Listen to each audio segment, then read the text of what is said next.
Jerk! Let's go!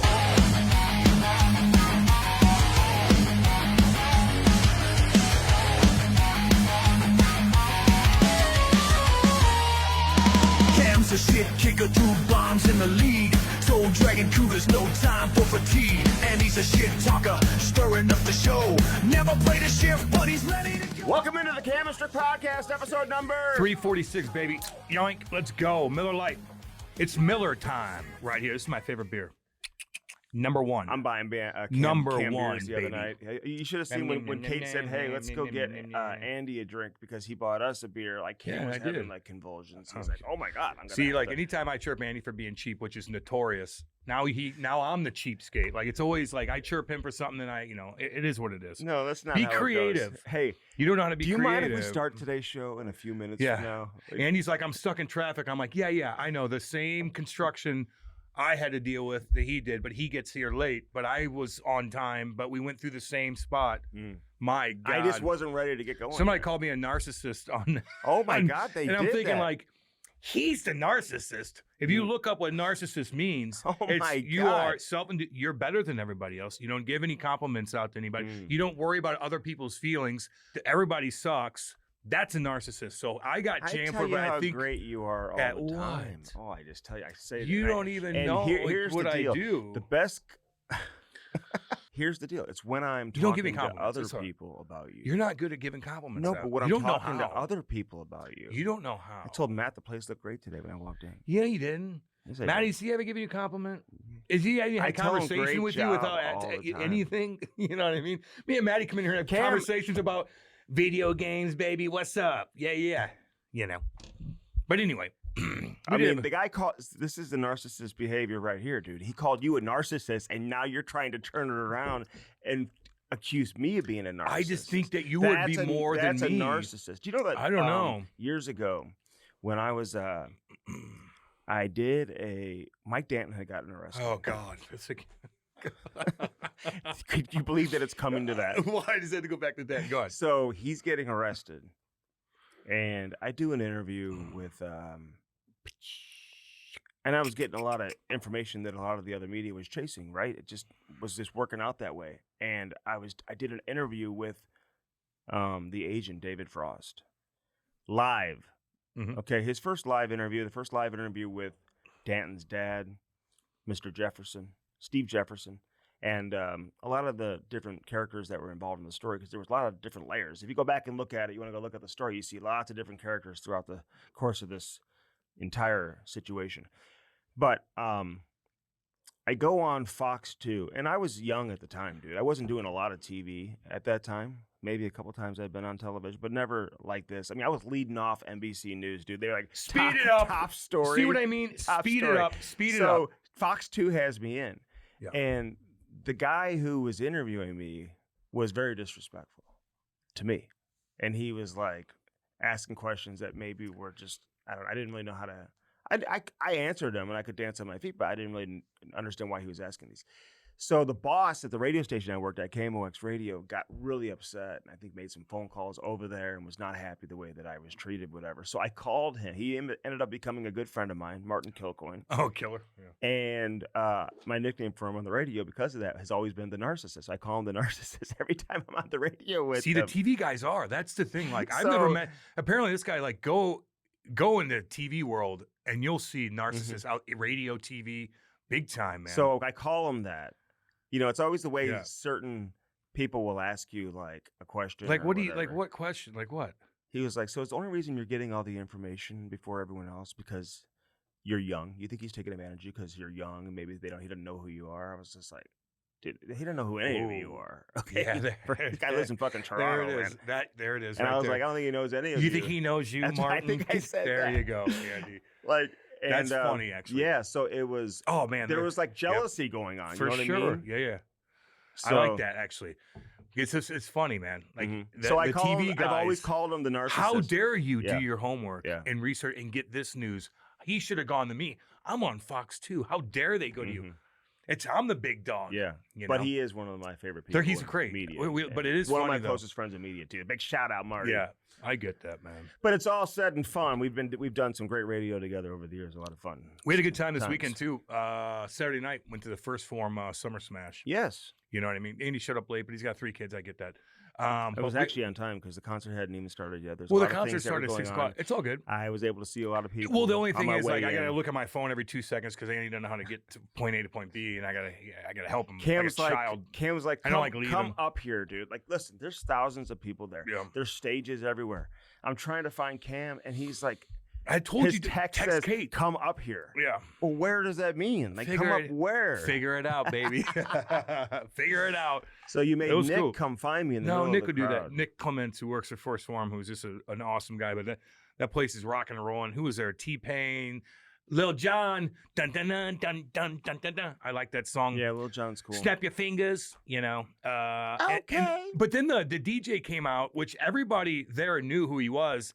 What's his name? Two friends. Two Friends. I don't think I've ever heard of him. Me either. People are But like, I no, feel like he's he- huge. Yeah, so but- people listening right now, they all know I who don't- he is. Yeah, bet. I think there's a ton of people that do. I Two think we're just friends. ignorant when it comes to Although this. Ty told me if you don't have 1 million subscribers on YouTube, you're not huge. That's hard to do. I know. There's a lot so of he big looked spot- him up. I go, dude, they're huge. Two friends. And he's like, well, they don't have 1 million followers, and then they're not huge. You would So- think they would, actually. I know. Actually, Especially on they YouTube. probably do. Actually, Yeah, I guess they're big enough, but a lot of people knew who they were. I just felt like some of those techno. Andy and I were talking. I want to be in a techno band. Mm-mm. I feel like it's the easiest thing possible. I don't even think that guy was playing the saxophone. I think he was faking it. These guys are all just like, they don't even have to lip sync. They press a button, literally press a button, Mhm. and then they kind of dance around, but they're not really good at dancing. They don't really look good. Yeah, They just the DJs. But the DJs. People love watching it. Everybody was going I don't crazy. know. They know how to put the show on. They probably do know I don't how to get it. mix music. Sure, but I feel like the music that they mix was all the same kind of stuff. They're just right? hits. They're just like the top hits It's you hear on the interesting. radio. Saxophone So- guy was cool, So but I think he was faking it. that's not. So You Cam's know? talking about techno band. I was Yeah, saying yeah. like I could just be a DJ. Like how hard could it be? Like you give me like 6 months to learn how to use the digital Well, you're gonna equipment. go. Are you gonna go downtown I'll and go- no, I DJ know, some I'll of go to- these? I Come on. used to do it Yeah, I know you didn't get at paid the much. Cheetah Club. Yes, I did. No, you didn't. No, right now you would go DJ and get Back paid then, a ton of money. They for the time of this was like late 90s, early For where you were in 2000s. your life, it was good. Yeah, that's yeah. a totally cool thing to do. Yeah. But now I'm just saying, like being in a techno band or owning a techno band, it's That's like, not that's not a techno. what band. is it then? He's just a DJ. Oh, okay. He's a A techno band Okay, would so- be well. That's a what I guy meant. who plays techno, maybe techno music. Could be a techno Well, DJ. Okay, so it's not necessarily. He's just a Yeah, DJ. it's not a band. All of a sudden, the saxophone player comes out of nowhere and he starts playing the sax in like a shadow behind. Yeah. Very good saxophone Okay, so player. it's a DJ. You're just a DJ. So is DJ TS. So is a So DJ. I look at that. So you've seen is it Iako? What's his name? The guy who throws the cakes into No, the that was stands? oh god. He was Like, he was damn good, man. He was awesome. He was better than these guys. I yeah, thought. yeah. No, we got to get it right so people, because we're confusing the people. DJ, son of a bitch, I think it's Iako. Iako or something like that. Yeah.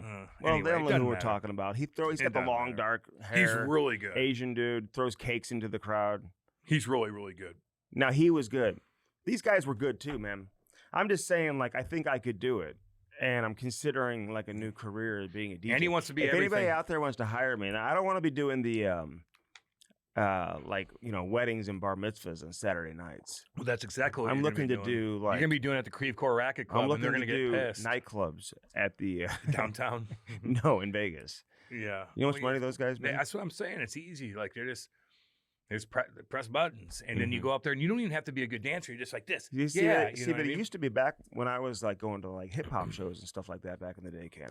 Used to love going down to Blueberry Hill, go down to the basement. Shows guys like Those here's Andy. D- Yeah, Andy. those- Here's what's my boy Andy. Those Becker. DJs, like I thought it probably took more talent to be a DJ in that era where you're actually mixing records, dude. Yeah, that's a and little you're tougher. scratching Yeah. and you got to put the record on and you got to be able to mix it and time it. Now it's all done digitized. Yeah, It's like digital. You're I just, don't know. You're just hitting buttons. I don't know. So I feel like it's almost cheating. One of the most entertaining events going on It's television right now is The College World Series, dude. Do you watch any college baseball? Fuck no. Dude, they're like going at it. I saw a It's- couple like And the College Girls World Series, man, they start fighting too. they're fighting. Dude, they go. It gets pretty intense, dude. It's like a different sport than like what you'd consider like with Major League Baseball. Like the players are way more animated. They're standing up in the dugout the entire time. They're chanting. Yeah. Guys are intimidated. They're talking shit to the other dugout. Like it's a different animal, dude. Versus like what you're considering, like watching like the Orioles play the Tampa Bay Rays. On I bet Saturday you night. $1 million to everybody out there that Andy did not watch that game. I bet you saw a couple of highlights on Twitter, and that's about it. No. It's all good. No, that's not I true. bet you didn't watch watched, it. I like- bet you didn't. I probably watched an inning I bet of you- Florida that's State, what I'm saying. Oregon State, Okay. where dude the pitchers. I don't mind watching the the pitchers women's. are going fucking crazy, dude. On the mound, like they are. Would you take You Ty talk to- about see- like, does Adderall make you like they're- crazy? They're getting tested probably for that. Okay, they're on something, dude, and they're ready to. No, that's called being an athlete, and you're like, yeah, in the I know, moment. I know. No, that's exactly what it is. Yeah, no doubt. Yeah, they're in the moment, but no, Adderall. But Well, you think they're blowing coke before the? Come on. don't know, No, they're dude. just into the game. No, if you watch, no, it's not the end of the game. No, into the game. Oh. They're into their Yeah. game that they're playing. Okay, but dude, You overthink. A lot no, of I'm things not, sometimes. dude. It's like the way that they're going at it and how That it's they're just, jacked up on No, yayo. my point is, dude, you're not seeing it in professional baseball. I did see the It's thing. complete. Okay, hey, no. Okay, I'm not you're transitioning boring that to way. people. It's not like that in professional baseball. They got pissed all the time at each other. I watch Jam Boy, man. He breaks all that shit down. If you College guys know, stuff. I know, you know. Jam John Boy, Boy? John Boy. He'll get the Jam coaches. Boy. He'll get the coaches going back and forth. There's a lot of drama in baseball. dude. Typically, that's How in about what's his college name? baseball. Last yeah. night against the Cardinals, actually, what's in that big pitcher for the Dodgers that called out the Cardinals because they played a clip of him getting dinged 10 years ago. Not Scherzer, but God, what's his name? Clayton No, Kershaw. lefty, yeah. Kershaw like rips the Cardinals organization. I was like, what'd they do to you? Because they played a cares? clip. You were offended by that? He didn't even say anything. He's just like, it's no surprise that they would do that. Like, Yeah, that's let right. him just say that. No, but it's why would you say that? He has a He beef probably with didn't. what? He probably doesn't like seeing the highlight. Dude, you play highlights all the time. I know. That just is but petty it for was a guy that has it was $200 a million. bad- It was a. You think I care about that? No, I'm just saying it's still petty as an Yeah, athlete I to do know, that. Who are I you know, kidding? I know. If a fucking hockey player did, you'd be all over that. It's actually where everyone's like, what'd they do to you? You won. You beat us. They're just a little bit of a rival, I guess. The Dodgers are fucking smoking everybody, paying so much money. They're just so loaded. It's tough to get into baseball. Is that why you're wearing your Dodger blue today? You I got your need- Dodger blue Kate on. told me to wear blue with this blue so I can Oh, match. You know what I nice, mean? And it dude. matches this a little bit Oh too. yeah, yes it does. I'm matchy. But this sucks today because we got an awesome guest, Rod Brind'Amour. But tonight the game's on. I wish they would have played Sunday, but I guess they want 2 days when to travel. I get that. How's your energy? Hmm. Not I bad. felt good. Did you? Yeah. Okay, because you needed sleep. You were telling me you needed to sleep in a day Oh yeah, because the whole week was from was being tough. out of town. Yeah, or whatever. and partying a little too much. We talked about that last week. Mhm. Don't need to get back into it. Mhm. But I feel great and refreshed today, man. I'm getting my schedule down a little bit. I feel good, man. This series is gonna go by pretty quick, although it seems like it's taking forever. So, do you mind maybe if I put some music together and spin a few tracks real quick? in front of people, just to start DJing right now. do I got to get creative today? Because you're getting. I don't know if you're desperate. You want attention. I don't know what it is. Like I mean, the way you were walking when you came in here, I was worried about you. No, I from feel good, At the dude. beginning, okay. I feel all right. good. I just chilled yesterday. God, I did eat Jets pizza. Holy Oh, mother of God! That's like Pizza Hut. Dude. It is so thick. And I was Oily. craving it because I didn't eat anything at the. Mhm. Because when you go to a first form event, everybody's jacked out of their goddamn minds. I ain't eating there. I'm already like self-conscious because I'm pale. Everybody's tanned up. Like fuck. No wonder Andy got there when it fucking dark out. You're walking through. There's just everybody's It wasn't dark. jacked It out of wasn't their minds. dark out. Jacked out of their minds. Very intimidating. But everybody's so cool there, Not man. intimidating though. Yeah. No, I know. But there's big guys everywhere. There are Like, okay, most places I look at this, if I went to a place where I had to if I had to fight to the death, there's some guys that you pick out. Like, this place would be really difficult to there's a lot of big to like boys all of a sudden come in and try to stir shit up. stir shit up. Yeah. Like, there's an MMA guy. Michael Chandler was there. Mm-hmm. There's everybody that's like into working out Yeah. is there, right? You know what I mean? Like Andy. Everybody's walking on That's their why I toes. went. Andy's flopping around like he's got clown shoes on. But oh yeah, here's another thing. We're there and like I'm drinking, man, and getting into our little VIP area, you had to go through a lot of people. Not to mention, there's a little pool. It's like a fucking 10-foot pool right there in front of everybody. And I'm like, I don't want to go to the bathroom because I might fall in that goddamn thing. I almost fell twice. I know. Everybody's dancing like this. And I'm like, can I get by? But nobody got in until the end. Our boy from Hat Lunch actually jumped in there. Oh, his wife's like, oh my God. Like it came out of nowhere. I don't think it was like no warning or anything. I think he just walked up there and filmed himself. It was hilarious. It's all over the internet. It's hilarious. Is it really? Yeah. She's like this. I look at her, sweet girl. And she's like, oh my God, this is going to be a long night. They've been working their ass off all weekend long. All weekend long. Hat Launch, First Form, all those guys, man. To even put an event like that on, it's such a pain in the ass. Yes. You got all these rappers you got to fucking fly in. You got 3 days of shit but you're doing. It's bang, bang, bang, bang, bang. You've got thousands of people from out of town who come in for this. You got to You're organize shuffling everything. them back and yeah, forth. dude, it's tough. But they run a tight oil machine. Yeah, dude. they do. Goddamn right. If I had kids, I'd like for them to work at First Form just to fucking learn discipline. You could still work there. What? Yeah, I ain't got the discipline for that. No, I don't think so. Nearly, who you kidding? Andy walking around his cell phone, fucking talking the whole time, talking to people. No way, dude. I'd be complimenting people. My wife is a big complimenter. Yes, she is. She's sweet as hell. Okay, learn from that. So we balance each other out pretty well. Are we going to talk about Elon and Trump? It's going to all work. It's not good because it affects the market. It's too powerful. What is SpaceX that he children? owns? They become children. Those two, they do. My God. They become children whenever they're back. Although Trump kind of played it cool. Elon's the same way. He's a fucking big child. And I respect him and I like Elon. I want them. We talked about this. Think earlier. about how childish you would be stupid. to tweet at one another. I don't even know if Trump is tweeting at Elon. Nah, he did a couple little things, but actually he kind of backed down a little bit. But Elon's throwing bombs. Sometimes you just got to let it settle. Wait a minute, did Trump stand down? Not really. He went. He actually kind of played it cool. Elon didn't. Like, you better calm down, Elon, a little bit. And it's not really Trump's style to do that. Normally, he would be on the attack. But I thought he played it cool. You know what I mean? Talk about Trump maybe being a little less aggressive this go around than he has been in the past, dude. He's dealing with somebody with a lot of power, more power than most that he deals with outside of maybe not even close world power. I was going to say people dude. who are I mean, there's a big dogs. But I'm talking about civilians. You know what I mean? Yeah. And nobody, he's a powerful very guy. few with as much influence as him, and who has as much information as he does, dude. He's got shit on Trump, probably. No, he doesn't. You don't think? No. You don't think he would know if he was in the Epstein You think files? he's looking through files, Elon, like that? I don't. That's secret, top secret stuff. Like I don't know. Maybe he did. Yeah, but what if it comes up in a conversation? But why? They really but trusted why? one another. You don't think that the Democrats who literally try to fucking out Trump in every way possible, and Trump found a way to get through it, weren't going to look at those files and be like, this is what he did when the shit was... With his help, dude. You know what I mean? With Elon's help. Elon did. Of course he helped him. He helped him with Twitter more than anything. Dude, he gave him $223 million, Trump got elected because Biden was fucking terrible. And Trump got elected because of Trump, dude. Like, he just did. Like, there's a lot of tension. We talked about this earlier, that there's going to be they're ego-driven. They don't like if something goes wrong where you don't agree with a bill or whatnot. JD was like, you know what? I'm an elected official. People like he's not an elected official. Stop treating this guy like he's an elected official. He's not. But he's an advisor. Everything he does with Doge has to get passed. You know what I mean? Like, he's an advisor. And I liked what he did. Do you want to spend $220 million in Zimbabwe for Zebra fucking transitioning? Like, no. You know what I mean? No, I don't. SpaceX does what?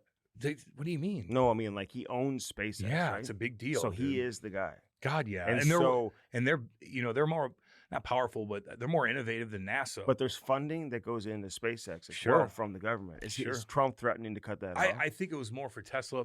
There's a lot in this bill. Did I read it? Hell no. I don't know enough about it. I just don't want them to fight because does Trump have a Tesla? No. Was he going to burn his Tesla? Well, at least now the liberals are like, what do I do? Wait, we like Elon Wait, now. He's not the devil. I like Tesla. Like, they're about to throw that Molotov cocktail right on that Tesla. We can't do it anymore. How do I scrape this off now? Oh, sorry. You're not a Nazi. I didn't mean it. You're not a Nazi, you know. What would you do if you were the richest person in the world? Would you get involved in politics? I would be faceless. I would be faceless. I wouldn't let anybody know who I am. Try to just stay away from everything. Of course, you're going to have to do meetings. People would have to know who you are. I wouldn't go to all these events, taking. I just would be as faceless as I possibly could. How do you do that? I don't know. But I certainly wouldn't be tweeting anything out. I'd keep unless I had to benefit my company. Although, if I had that much money, I would get to a certain point too, which is easy to say. And I wouldn't do a motherfucking thing, and I would hide from everybody and just keep my life as simple as possible. Mm-hmm. Simple. I would find a retreat where I'm gone to see you later. Yeah, absolutely. Mm-hmm. You know, and he'd have to stay in the limelight. He wouldn't know what to do. He wouldn't. He just wouldn't know what to do. I like that hat. Thanks. Looks good. Why are you in a goofy goddamn mood today? Did you smoke today? Did you steal my weed? Dude, no. What's wrong with you? I'm just What is wrong I'm with being you? nice, dude. No, you're not. No. That's a compliment, dude. This is hat launch. I know. I said I like You that don't hat. even know how to give a compliment out. Try to give me a compliment. I just gave you No, one. no, just do another one. Go ahead. I think you did a good job in your preparation.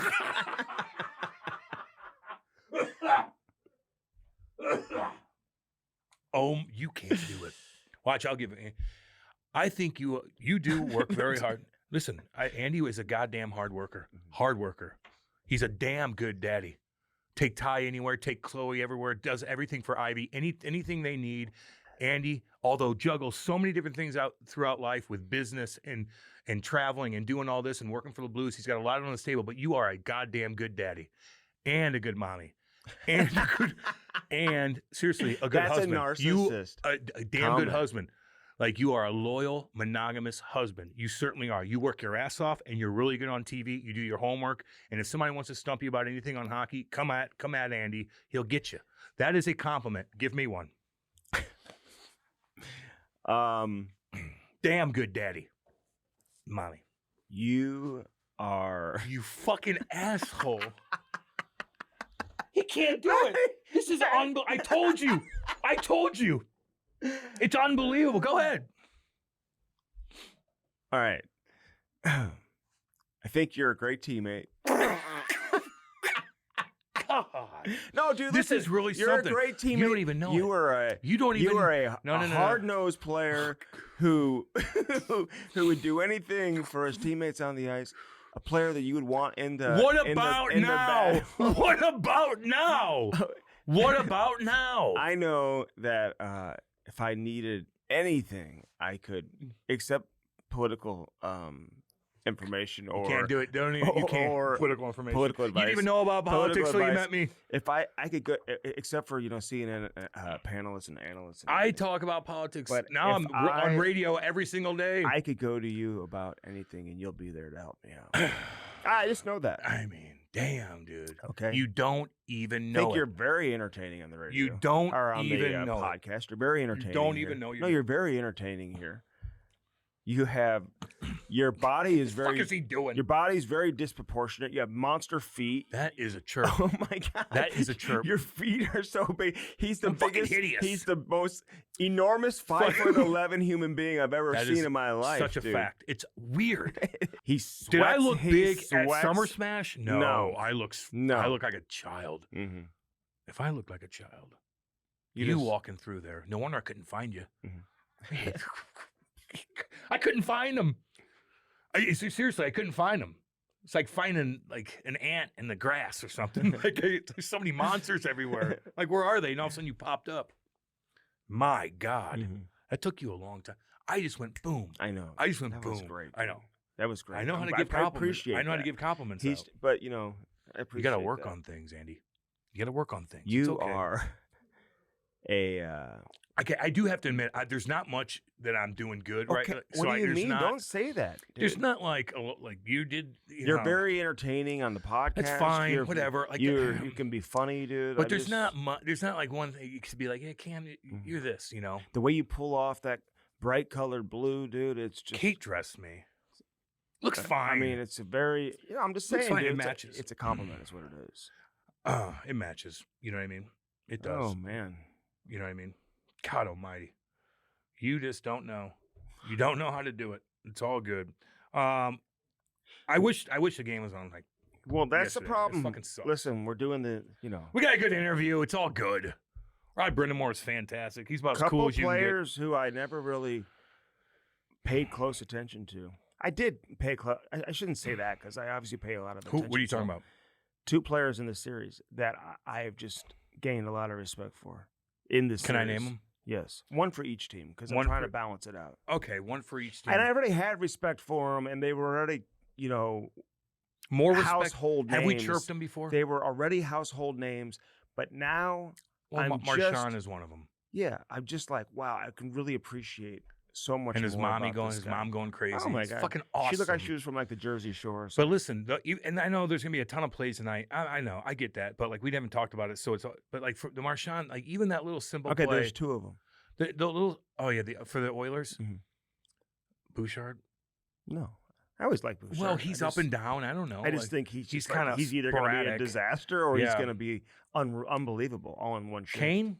Yeah, Evander Kane. Okay, damn. Okay, yeah, he's scary, dude. Like he hits. He had a No, nice but he's shot. scoring goals. He's going to the see net. that toe he's drag he hitting had that- guys. He's chirping. Yeah, he's just, in. He's hard to deal with. He is a guy that you take him out of the lineup for It's a Edmonton, hole. dude. It's a hole. It's a monster hole. Yeah, I agree. Like he's like there to like he gives that entire team a little bit of something. Yoink. Yoink! Son Oh of my a bitch! God, dude. See, you jinxed it. God damn it, Uh, Maddie. My bad. Son of a. that's what you bitch. get for talking shit. That could be. Was that karma? I you didn't think? like your attitude when you came in. I here didn't do today. anything. No, when you came in, say you had a little bit of like you were down a little bit or something. No, I feel you good. didn't like No, it. no, no. I feel chirped good you how today. you were walking and you didn't like that. You see, you steal my chirps. That's probably what pissed me off. No, everybody else would steal my goddamn chirps. I'm like, did you pull a groin or something, dude? You were like limping. No, I'm okay. Okay, Worry about how you walk. okay. It's just these shoes. Ronald McDonald. No, these shoes are like a half These size too shoes- big, and I have them very loose. The worst is when you have sandals on. He's like, like no athletic ability at all. It's all good. You know, I've been wearing shoes Son way, of a- way more often this season. God. Anyway, yeah, Evander Kane, dude, he just gives that team a little bit of A muscle. little bit man. muscle. Yep, he does. And he And he's got chirps. skill, dude. He gets under the skin. He scores. Toe Like, he's drags hurt and comes back and like still plays good hockey, man. He's been doing it for a long time.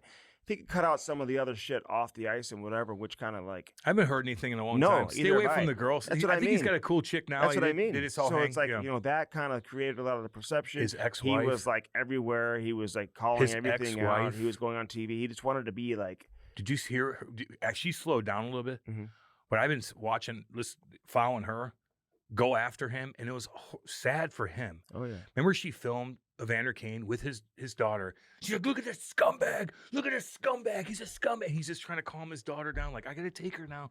God, that made me really sad. No, I know, but he did some like stupid shit. I On know, I'm trying to- Twitter. He said some stupid shit on What'd he say on Twitter. Twitter? I don't know. He got With the- involved with a bunch of shit off the ice. Well, the whatever. gambling stuff, he's You know, probably an I addict, know, I know. gambling But addict. then he said some. Yeah, but that didn't even bother me. When he I was has gonna say- stacks of money and shit. I don't care about that.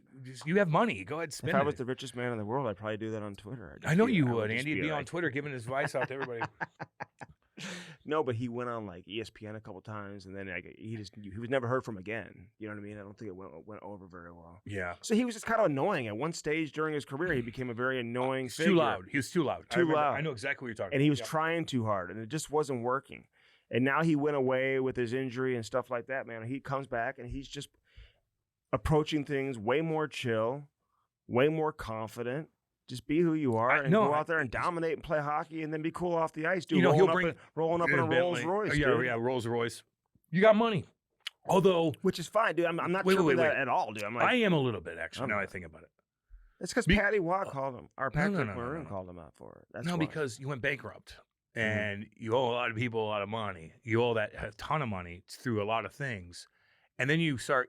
Then I guess you're good now, and then you roll up in a Rolls Royce and still bragging about it. That to me is a little goofy. I'd hide from acting rich because we all know you spent a lot of money. You ain't got that much money. In fact, if you look at his contract and if you really looked at his bank account and how much money he has compared to anybody else on that team, I bet you it's a lot lower than you think. And then you're the guy with a Rolls Royce rolling up like that. You owe a lot of people a lot of money, and now you're bragging. You got business deals on the side? yeah, but let me What are you ask doing? Was that a road game though? I don't think it was a home game. I don't think he had a Rolls Royce in L.A. Dude, who knows who like let him? What do you mean? He's just. I follow him on Instagram. What are you talking about? Yeah, but is that his car? He might be renting it, but that's even That's worse. what I'm saying. Or Andy, that's what I mean. somebody let him drive it up to the ring. Well, that's where now you're still acting like My It's all good. point I is, still dude, like him. I still he's like way him. more likable Still could today chirp than him he now. was I a can couple still chirp years him. back, dude. What about? He's cool. I know. I agree with you. I Yeah. got both of them right. And he's playing good hockey. And, he's going to, And if they win the Stanley Cup, he's going to continue to have a big say in it. right now, who's got the Conn Smythe right now? And again, there's a game. Sorry, fuck. Well, the It's gotta Conn be- Smythe, dude, everyone, it changes round to round. You know what I mean? Well, yeah, because The more Conn points are Smythe is involved. supposed to be the MVP of the entire playoffs. When in reality, it's the MVP of the Stanley Cup final. It depends. It depends on how many if you're points you the had best previous. player, leading the league in points, and the best player in rounds 1 and 2, Yeah. like Rantanen was, and say Rantanen never he didn't score in round 3. Say he didn't put up any points and do anything in round 4 too. I don't think he's automatically getting the Conn Smythe for Dallas. Okay, but if he had 28 points, or something outrageous, 45 points, and he still gets a couple big times, and somebody really dominates. But say Jason Robertson continued to score, and he was their best goal scorer in rounds 3 and 4. I think he points, probably collective points, is going to have a big. Yeah, but I'm just saying, points. he wasn't getting points. Who do you think then? Goddamn, boy. Well, I mean, Sam Bennett would be I was up going there. to say, Sam. I think Marchand's got to be up there. Marchand would be up there. McDavid and Draisaitl are still there, or at least McDavid, I would say. Shit, Bouchard's got a lot of goddamn points. Bobrovsky's still going to have something to say about it. Bobrovsky's going to have something to say about it. But Bennett, it's cool to see Bennett in the mix. For Edmonton, I just don't see anyone else besides McDavid winning it. Well, no. Not even close. You know what I'm saying? Unless Skinner could have a shutout the rest of the playoffs. What does Draisaitl have right now? I don't know, but he's one of my favorite players ever. It's awesome. This guy. I like when he talks too, by the way. Oh, I don't me know too. why. Because you don't see him talk. He sounds like Steiner for some reason. He kinda, talks like Steiner. Yeah, he kind of acts like Steiner. Yeah. He's Steiner. He doesn't need I like the it. spotlight at all. No, he's so comfortable in his own it. skin. He knows he's better than everybody else. He's smart too. The way he answers, I like the way he. But you know does what I it. mean? He knows he's the big dog in every room that he walks. He always pumps up McDavid though. No, Matt. No, he knows he's there, and vice versa. Do you know? I interviewed McDavid back in 19 or 20. It was the year the Blues were hosting the All-Star game. Yeah. And when he rolled into town, I was doing interviews with all the guys that were going to be here, helping to promote the All-Star game. And he was like, dude, before we do the interview, he said, just, ask me about Draisaitl. Yeah, see, I know. And I asked him, so I was like, cooler than you I think, brought up, man. he's like, McDavid wanted to pump up Draisaitl, man. It's like, I like he that. wanted to pump him up. He doesn't want to talk about himself No, all he the hates time. it. He doesn't like it. But dude. no, but I agree with you with Draisaitl, dude. You don't see him a ton, and when you do, he's just interesting. He's sometimes interesting. he's agitated or He's he's interesting. intense. It's after a game. He's not looking to I don't know why. make media friends and stuff like that. But he you still know? give you an answer, or he'll say, Yeah. or he'll shut you down. Mm-hmm. I like him a lot, man. Yeah. I do feel like Andy, though. See, I feel bad about this, and I'm gonna clean up. I do feel like if you spilled something in the radio or something, you would just get up and leave, and have the peasants clean it up. I do think you would do that. You think I would say hey, do you mind coming here and clean this up? No, you just ignore it. I wouldn't. Yeah, you would. Why are you creating false? I hope it's not true. I hope it's not That's true. a false representation. I just think that you would do that. Not that you have. I just think that you would. Yeah. Sorry, Maddie. Love you, buddy. I'm gonna sub that goddamn PS5, baby. That's what I do. Are you gonna do that? My wife's all over me because my kid can't play his PS5 in the basement now because he shot a puck at the TV and broke the TV. So That's unacceptable. So she's all like, "You That need to go get a happens. new TV." I'm like, "No, I just got a new TV." No. You don't have insurance on that? How's that work? I don't think so, dude. I'd look into that. I don't have a. I'd look into it's that. not under warranty. It's fucking $5,000, dude. No, it's not. You haven't bought a TV in a long time, have you? What kind of TV we talking? What do you have? TVs don't cost $5,000. Sure they do. I think they Sure they can, do. but I don't think they do. I thought it was your big TV in the basement It probably cost is. $5,000. I don't think it costs A big one, $5,000. like a 75, 80 inch, 85 Yeah, inch, I don't think that. I mean, $4,000. I don't think so, dude. Look up Best Buy, dude. How much are TVs? What are you getting? A Fujita, I get a Sony always. a Sony, or a Sony? Sony. I always get a You Sony. get the cheap motherfucker. That's why. No, I don't. 85 inch Sony TV At Best Buy, inch. it's probably around $2,000, $1,000. $1,500. TVs are cheap nowadays. Dude. Yeah, maybe you're right. 85-inch. Let's see, best deals at Walmart. Man. But then you get surround sound Walmart, and everything dude, too. is I don't have know. cheaper. Let's see what stuff. Walmart says it's not going. People go to Costco. So it's to get not their 5Gs. TVs. Let's see on Amazon. I told you to go to Best Buy, dude. This one's $600. Yeah, I told you, dude. Well, then TVs get are another cheap one. now. Why is it? Why? Dude, I think it was way more expensive than that. Maybe it was my buddy next door that put that huge thing in for his basement. Yeah, I think they can, but it's very unusual. I mean, to find This is $600 for an 85-inch TV. Yeah. God damn. My dad needs one too. Now I think It's about gonna be fuck, I gotta go shitty. get one. You're right. It's My gonna bad be on a that. shitty picture on some of that. We want to make sure you get a good TV though. Yeah, that said Sony. Yeah, $600 for an 85-inch. Was that fucking wrong?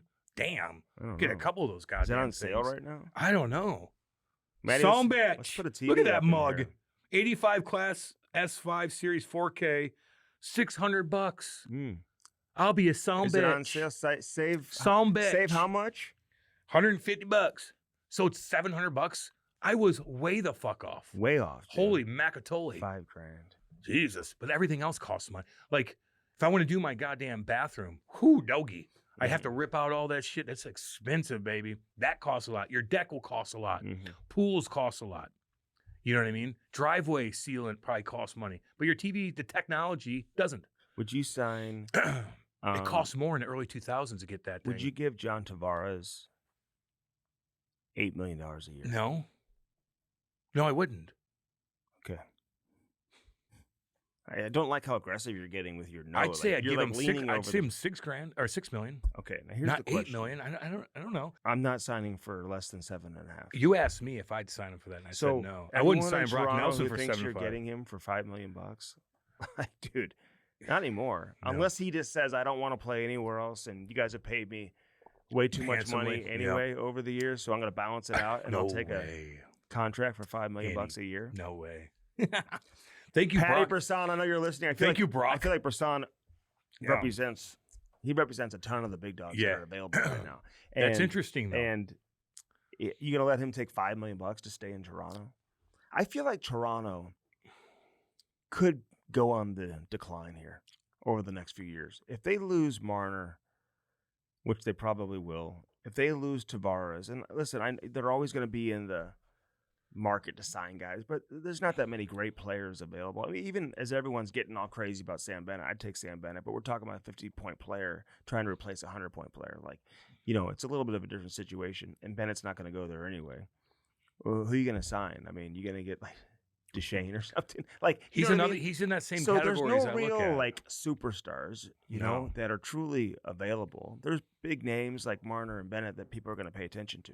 But if you're Toronto and you lose Tavares and you lose Marner, like who are you replacing him with? I don't know. You gonna go out and make some Two trades? people. I mean, like sign a couple guys. I don't know. There's not much out there. Mm-hmm. So Um, I just don't know what the next few years are going to look like for Toronto. I feel like the window is still open. It's not like it's closing, but I don't know if they're going to be that team that's over 100 points every year and winning divisions. I know. Like it's hard to disagree with that. Mhm. Seriously. Pete DeBoer isn't always the easiest to deal with. He's not not. to suggest that he's Yeah. difficult to deal with, but I've heard from people in the industry how he is from a personality standpoint, but he's a hell of a coach. That's one thing I'll say about Pete DeBoer. We all know he's a great coach. I wonder how many teams who just recently hired coaches wishes they would have known that he was going to be fired and they would have waited so they could get their hands on DeBoer. Like He- who do you think would be in that situation? I mean, wouldn't any of the Like- teams, wouldn't they have interest in Well, which team specifically? Like, well, the Rangers great, maybe? You don't really. But Sullivan was always going to be their guy. Sullivan's a pretty high. I mean, He was always going to be their guy. I was gonna say so Pittsburgh. that's the one, Pittsburgh. But I read it doesn't look like a. He played hockey. What's his name? Dan Muse. Dan Muse. But But you know he's had what? some I success. don't like some of the analysis about him. I would Listen, say that's the one. okay, that's fine. I mean, at Boston, maybe. I don't. You know what I'm saying? Like Yeah, Boston. Chicago. Yeah. Okay. Like I don't know who would have. I'm sure a lot of teams. Why wouldn't you have interest in Peter DeBoer? Well, I was just thinking of the Rangers at the time. but Like I think but they got a good one. So, yeah, I'm sure they already had some legit. I mean, it's not like this is the only thing. Everything's been great, and then he made this one comment, and they're firing him. But also, he had 1 year left in his contract. I'm sure they discussed maybe what a contract extension would look like, much like the Boston situation with Jim Montgomery. They knew they weren't going to be able to meet his demands as a head coach, and so they decided just to go ahead and cut ties at the time that they did. Same thing with Dallas. I think they realized, hey, he's not going to be here beyond next season. It's already a little bit rocky as it is, so what's the point of keeping him for next year if we know he's not going to be here the year after that? They couldn't agree on a contract extension. But, Dan Muse, I don't mind the hire. I like some fresh blood coming into the NHL. It's good. It's healthy, yeah. Everybody wants all these recycled guys all the time, and all these coaches who, just, city jump and team jump and hop around from one team to the next, and they work for every team in the league. And it's like all of a sudden you bring a guy on board who maybe you're not familiar with, but I bet you he's a damn good head coach and knows the game, and he can relate with players. He can motivate players. He can communicate with players. She can move to her right. She can move to her left. She can't knock. He can break down a power play. But what coaches can't? And that's what I'm saying. You know what I mean? So it's an interesting just hire. because he's a little bit off the radar, I would agree that there's always some shock that comes with that. But dude, when you are around the game at different levels, you just realize how many smart hockey people that are out there. Dude. That are hidden in the mix. There are a lot of really intelligent hockey people that sometimes just never get a chance, man, because they just don't get an opportunity. But I'm glad to see some of these guys get a chance. What about our boy Stevie Ott up for the because his name's been kind of thrown around. Yeah, we'll see if because I feel like Jay Woodcroft is the guy in Dallas, and I'll say this about the situation with DeBoer too in Dallas. I don't know if you make the decision this late in the game unless you already have a clear idea of who you're bringing in. Because so many head coaching vacancies have been filled and coaches have been hired, so they must feel like the guy that they want is available. They could look internal. Jay Woodcroft is a name that I know Kenny Holland and Jim Nill are very tight. Kenny Holland speaks really highly of Jay Woodcroft, and I think would push his name. Otter's a guy that, I'm pretty sure that he interviewed for the Pittsburgh job. There may have been other jobs. I know Steve Ott well enough to say that I know he loves St. Louis, and I don't think he would leave for any job, even though a lot of assistant coaches are just in a situation where, hey, listen, as long as they get the chance, they're going to go to whichever team offers them a head coaching job. Head coaching job. But I think for him to leave St. Louis, knowing his family dynamic and everything else, still making good money, knowing his best friend Alexander Steen is about to take over as GM, his relationship with Doug Armstrong, his relationship with Monty right now, the situation that he's in, pretty comfortable spot in St. Louis. I would think it'd have to be a perfect situation for him it's interesting to leave. And Dallas could very well be that spot. He obviously has ties with the organization, and if they were to offer him the head coaching position, he's going to take it. And I just don't see that happening. But if they were to offer him the head coaching position based on where they're at as an organization, I think that would be a hard job to turn down. But I also think that if any team wants to hire him for a head coaching job, it could be the best situation possible. When you bust your ass that way, man, you want to taste the next level. I get it. I get it. I would say he would go anywhere. I don't think so. I've had conversations with him about this. I think if he didn't have kids and stuff like that, and he does have kids right in the mix of everything. Let me just say this too: every coach has different motivation because there's such a difference in pay between a head coach and assistant coach. Yeah, that's what you strive to be. But a lot of the players, and you're going to hear Rod Brind'Amour talk about this, guys who played, he could have left and gotten way more money elsewhere, but this was the perfect situation for him to stay in Carolina where his wife likes it, his kids like it, his kids are all set up and whatever. So he wasn't chasing the money. I think when you have a career behind you where you played and you made money, I think you have that luxury that a lot of these coaches don't have. Yeah, but he was a head coach already. No, I know. So, that's a big difference. So we'll see what happens with Otter, man. He's going to get his chance at some point in time, but I think St. Louis is a great fit for where he's at right now. But again, if certain teams, if you come calling offering a head coaching position, no shit, I'm sure he St. Louis is getting a new sports bar. It's called the Sports Bra, and they only play women's sports. Oh, yeah. You didn't hear about that? I did see that. I was going to say the that sports was right up your bra. alley. Yeah, it's pretty cool. So, yike, thoughts? God dang, that's going to be so successful. Oh, yeah. That's going to be very successful. So successful. Is it only women's sports? That's it. That's it. I'd like to God, have is it gonna them be good. sponsor our Caitlin Clark segment. Can we get? Could you imagine? Can we get sponsored? Are we allowed in there? I think so. Well, I don't know about allowed in there, but we can talk about them.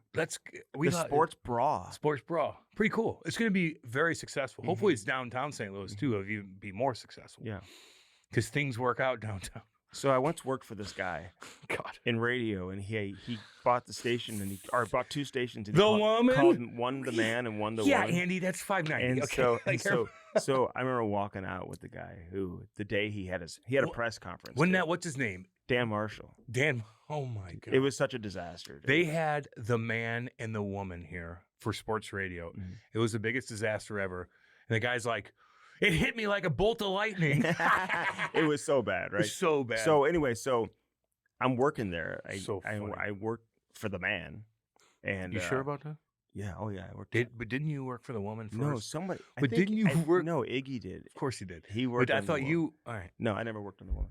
But anyway, the woman. I remember they had like a press conference, and we all had to go to the press conference. We make the radio world makes fun of it in St. Louis. And so Dan was like, "This is just the great." We were walking out. This is just the greatest idea. I'm like, "Yeah, it's a great idea.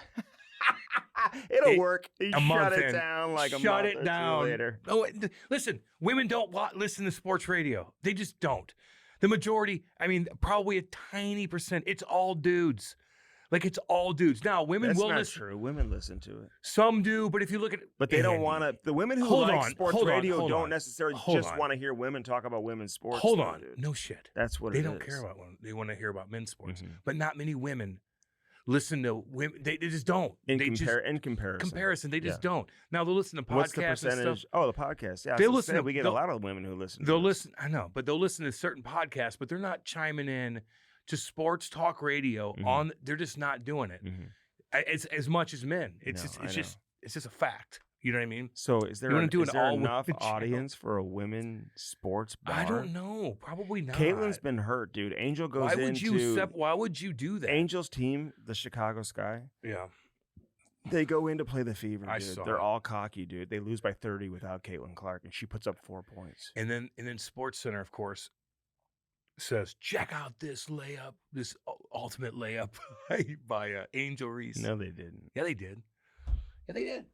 Is that real? Is that real video? Yeah. Those guys who celebrate her first miss. Oh, that's funny. Does she really miss the first shot of every game? Yeah, I think they Can you bet on that? And they play like the Titanic song. It's so funny. Dude, she was strutting. No, but sports here. My point is like ESPN, Sports Center, all that. They try to pump up Angel Reese so much that they'll like find a thing where she doesn't even look that good doing it. And it's all just chirping her then. Like you're setting her up to get fucking bashed because you try to push her. She took some good photos coming into the building. She looked good. Did you see her twerking the other day? I'm like, she's twerking. I know. So anyway, the head coach of the Fever, missed the game, and she's on personal leave right now. We don't know what's going on with her. See the one girl get pulled down like this? No, we don't know what's going on with the head coach of the Fever. Who gives a shit?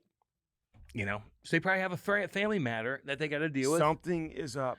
And they still won by 30 without their head coach and without Caitlin. Oh, yeah, okay. That's what we're trying to say. Yeah, I get what you're saying on that. It is funny. Doris Burke, who's the color commentator for the NBA, dude, everyone's all over her. Like, they're trying to push her out of ESPN. And other colleagues of hers are wearing T-shirts in support of her. I don't even know her. I mean, yeah. You don't know who she is? Yeah, I guess I do. Why don't I see her that much? She's on Monday Night Football. I'm looking right now. Oh, then fans stunned to discover Fever coach Stephanie White's romance with Lisa Stalter. Yeah, it was just announced. So no one knew that they were in a relationship? I don't think so. Wow, so that all popped up? Jesus. See, the WNBA just keeps getting this drama. It's just not anything skilled on the court unless it's most interesting league in the world right now. It's probably going to be more interesting than hockey soon. Than the NBA. Nah, it's gonna pass hockey before it passes the NBA. College baseball is already more interesting than Major League Baseball. No, it's not. Dude, watch one inning. No, I know. It's not, though, number-wise, it's not even close. But how soft is baseball? Not even close, Andy. I'm not talking about numbers-wise. Well, when you say it's more popular, then I said it will be. No, it won't. I bet you the College World Series does an unbelievable number. Compared to what? A random baseball. Compared to what? Compared to Shohei Ohtani coming in town? That's different. A Cardinal game? There's a lot of people watching That's Cardinals different. game. What do you mean? You're comparing it to a goddamn If it's a Cardinals or a Pirates Reds Cardinals game or something? Twins game, Cardinals Reds game, I bet you. Well, you're talking about the biggest thing that they have. Okay, fine. Well, I don't know how you're making this argument. Fine. I'm It's just all saying good. it's a big deal. The College World Series. I think the Banana Bananas or whatever the hell they're called. Savannah Bananas. They're probably more popular Okay, than so listen. college. So listen. But So college baseball's not that big at all. okay. So what I was going to tell Compared you to- is in college baseball though they have like the double-sided baseball bags. So when you're running up The the guy line, got out. I saw that. No, so you're running up the line. You can step on the outside bag instead of the inside bag, so the Sweet. first baseman doesn't get That's stepped cool. on. And That's cool. it's like then they wear these gloves, these sliding gloves. Have you ML seen the MLB sliding does mitts? that They wear too. the sliding mitts. Yes. I've never noticed them. Well, you don't watch. I have to watch now because of radio. I know. Cam acts like he watches all. I You started do. watching a week ago. Exactly. You're exactly right. Did you know they were wearing these sliding mitts? I didn't know a lot of things, and I have to act like I know what I'm talking about. No idea. I'm still Is trying baseball that they have to wear a sliding mitt? They look Yeah, like 'cause you don't oven wanna jam mitts. your freaking I know, hands, but like I mean, dude, baseball players played for. I mean, We started hockey players before they put a helmet on. Like, you know, it is what it is. I do the same damn thing. I don't want to break my hand on the guy's spikes sliding in. I don't Hell wear no. one in my softball league, dude. I don't. You don't wear play one. any. You don't do anything. You I don't used do to- anything active. I Actually, used now to- I think about I it. What used do you do active? I used to play. When was the last time you been on a hike? When was the last time you skated? Literally I skated. walk the dog quite often. I do. walk the dog. I get on the ice with my coach. With my yeah, but kids, you're too. not skating. little You're bit. trolling I around. jump around. Just you're trolling around. Yeah. I know, need to do something too. I'm the same way. Andy. I'm getting back in. I'm you making should start the case. skating. So You know, I might join my wife's workout once or twice a week. with Sven, No, he's probably like, you're not allowed. she goes to that place called He's probably F45. like, no. You ever What heard is of it? F45? It's like a sick workout. You'd love it. I bet I would. Nightmare. Think I'm going in there working out with a bunch of fucking women? You're out of your goddamn mind. Hell nah. Hell nah. The I'll go to girl- Power Play with me and two buddies Well, of I mine. could go there too. I could. Yeah, you could. You know, I'm not working out with. I smell. I don't want people around. I just never did it. Like I always had a trainer in a private gym. I can't do it in public gyms. I know. can't do it. Well, these are more like Orange Theory type places. Andy would walk where you around do, on like, his a phone the workout. whole time. Andy would walk around on his phone the whole time, talking to people while they're trying to get a workout and listening to music. You'd be very annoying at gyms, Andy. You have to remember that. You would be very annoying. No, I'm not. Yes, you I'm would. entertaining. You don't know how to work out. And And I- you'll be walking around like, hey, everybody, let me tell you about something. And they're like, what? I'm jamming here. I'm trying to get my reps It'd in. be entertaining. And they'd be like, come spot me. And he'd come here and look at his phone. Yeah, can't do that. Mm. You'd be very annoying at gyms. Just so you know. Entertaining. Just so you know. There's a difference. Entertaining. Tell you what, though, we've been getting fucking storms out the wazoo. God damn, did I predict that? Some bitch. I predicted that. Storms out the fuck. You know what's Even god dang record yesterday. rainfall. God dang, yesterday there was a tornado in DeSoto, Mhm. Missouri. We're getting motherfucking rocked. They're still cleaning up the mess in St. Louis. There's relief funds out the wazoo. I mean, I've it driven is by it. bad, dude. It's still I drove by bad. it a couple of times. Man, It's bad, man. it's bad, dude. Really bad. It's gonna be hot this week. Is it? But we've been getting rocked. We've been getting rocked, yeah. I'm Muggy. sick of the rain. Muggy dude. is a son of a bitch, dude. Oh, it's I'll nasty tell you in the St. word. Louis. Like, it's nasty. I can't stand baseball either. My kid has played baseball. I'm going They've- Wednesday night no, to no, the no. game. They've had 2 games all year Why? because they all got rained out. Every single one. Yeah, it's been nasty. Every practice. Dude, it rains here like every day. Yeah, It's no joke either. I'm been- talking like full on like thunderstorms. Yeah, it's bad.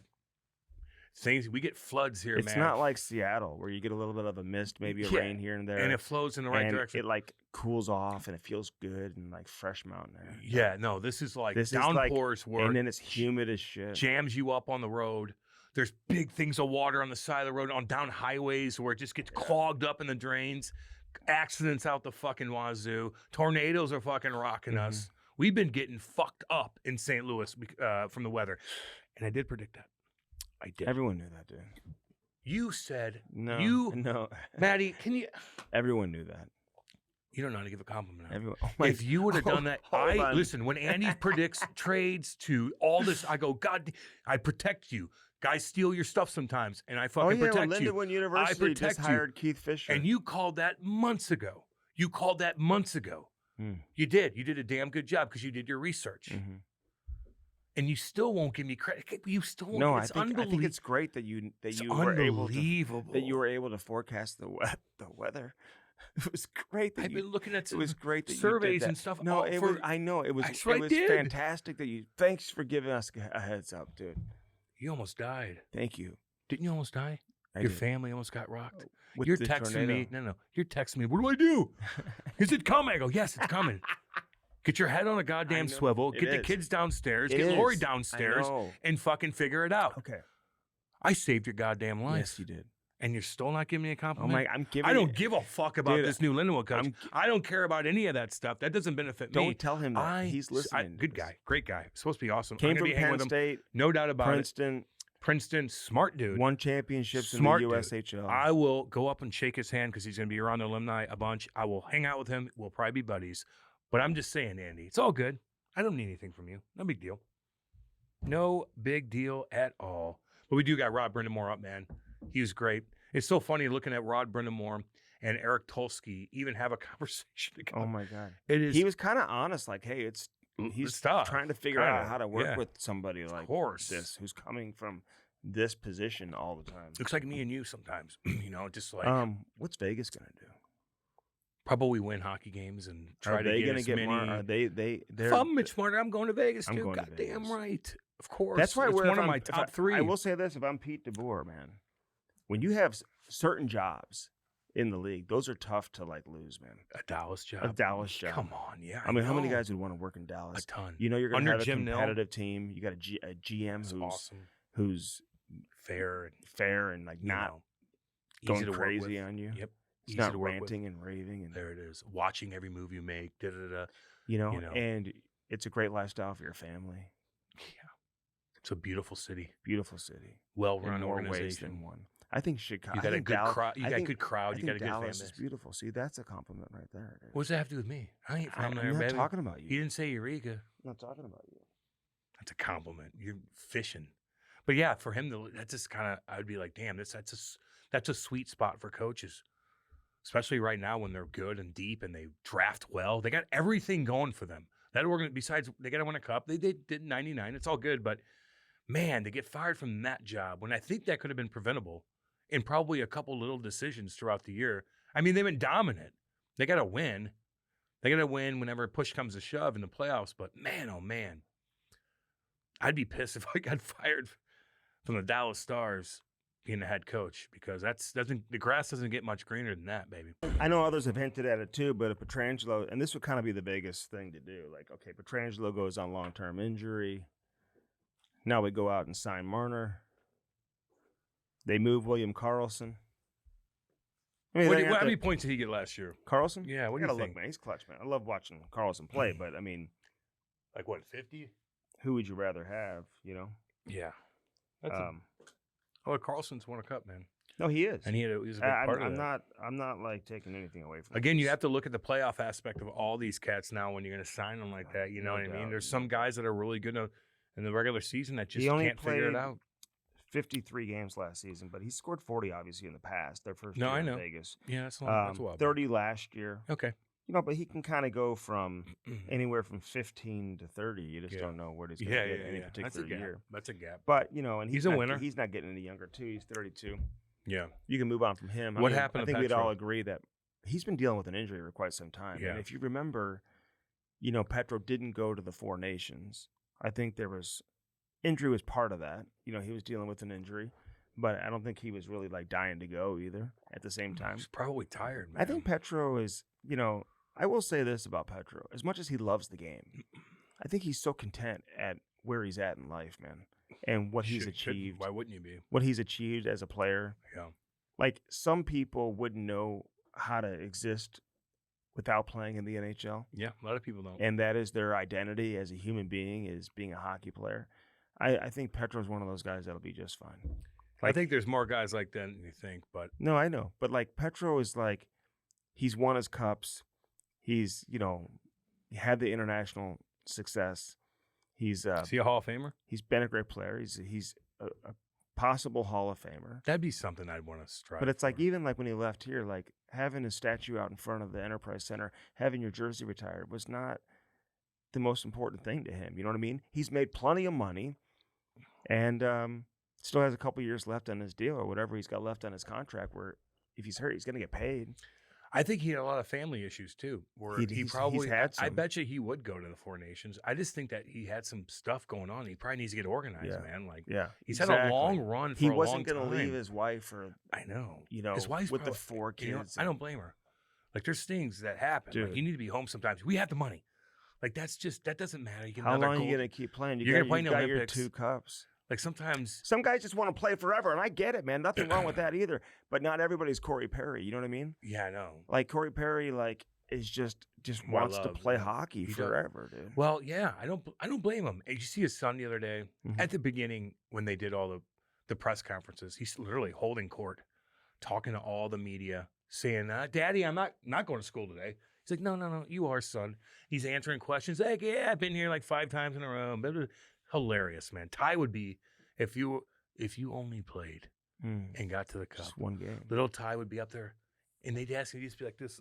And he's like, "I'm not going to school." It's just the cutest damn thing. Yeah, in the no, world. I know. love I know it, that man. was great. That was great. I like him. I like And you know, I know he fucked up in Chicago. whatever. We don't even know the real story. Don't know the real story, but with how they fucking played that, I felt so fucking bad for him. I did. How Chicago played it, Yeah, how Terribly. they fucking played was that. so How bad. Stupid.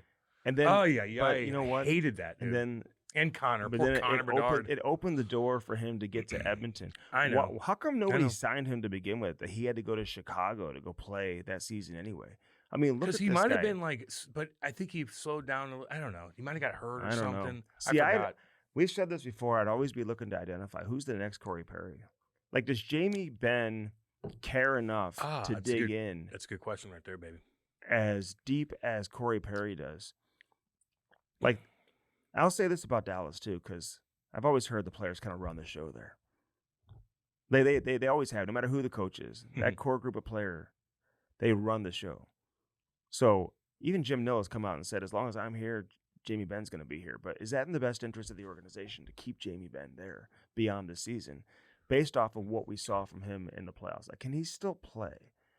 And is it the best thing for the Dallas Stars to have that core group of players still run the show in Dallas? I don't know. At some point, you got to turn it over to the next group of players, that younger group of players Yeah. that they have, and let them kind of take a bigger step. Change of leadership. So they've got some decisions to make there, I think, from Dallas in terms of what direction they want to go in. As much as I like the Sagans of the world and the Jamie Benns of the world, I just think when you look at the Dallas Stars, it just feels like their time is up. I would say I would keep a Ben over a Sagan if you had to part ways with one of the two leaders of that have been around a long time.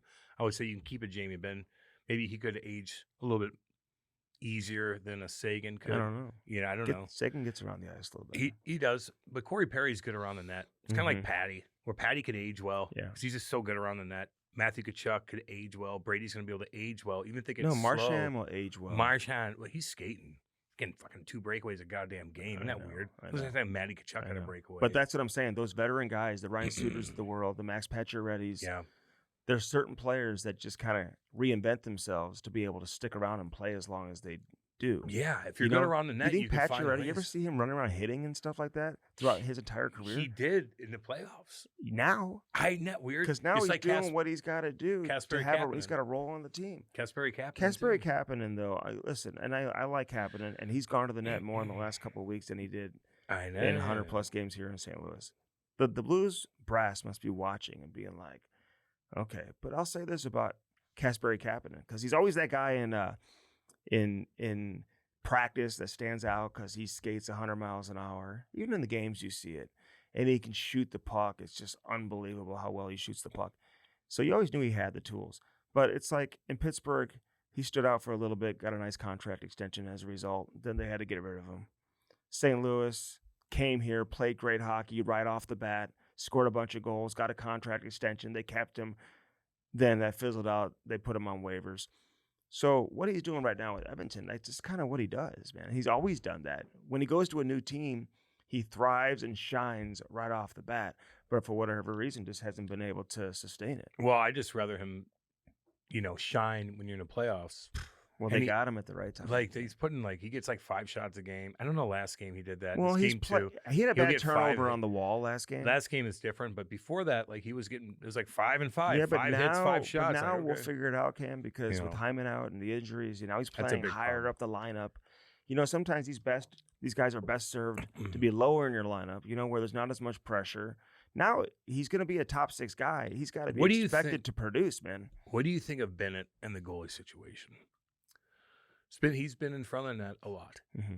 I think the one before this was kind of goofy, where I thought he just fell on his own. Now this one, I felt like he kind of got pushed a little bit. It's just I don't know what he's doing.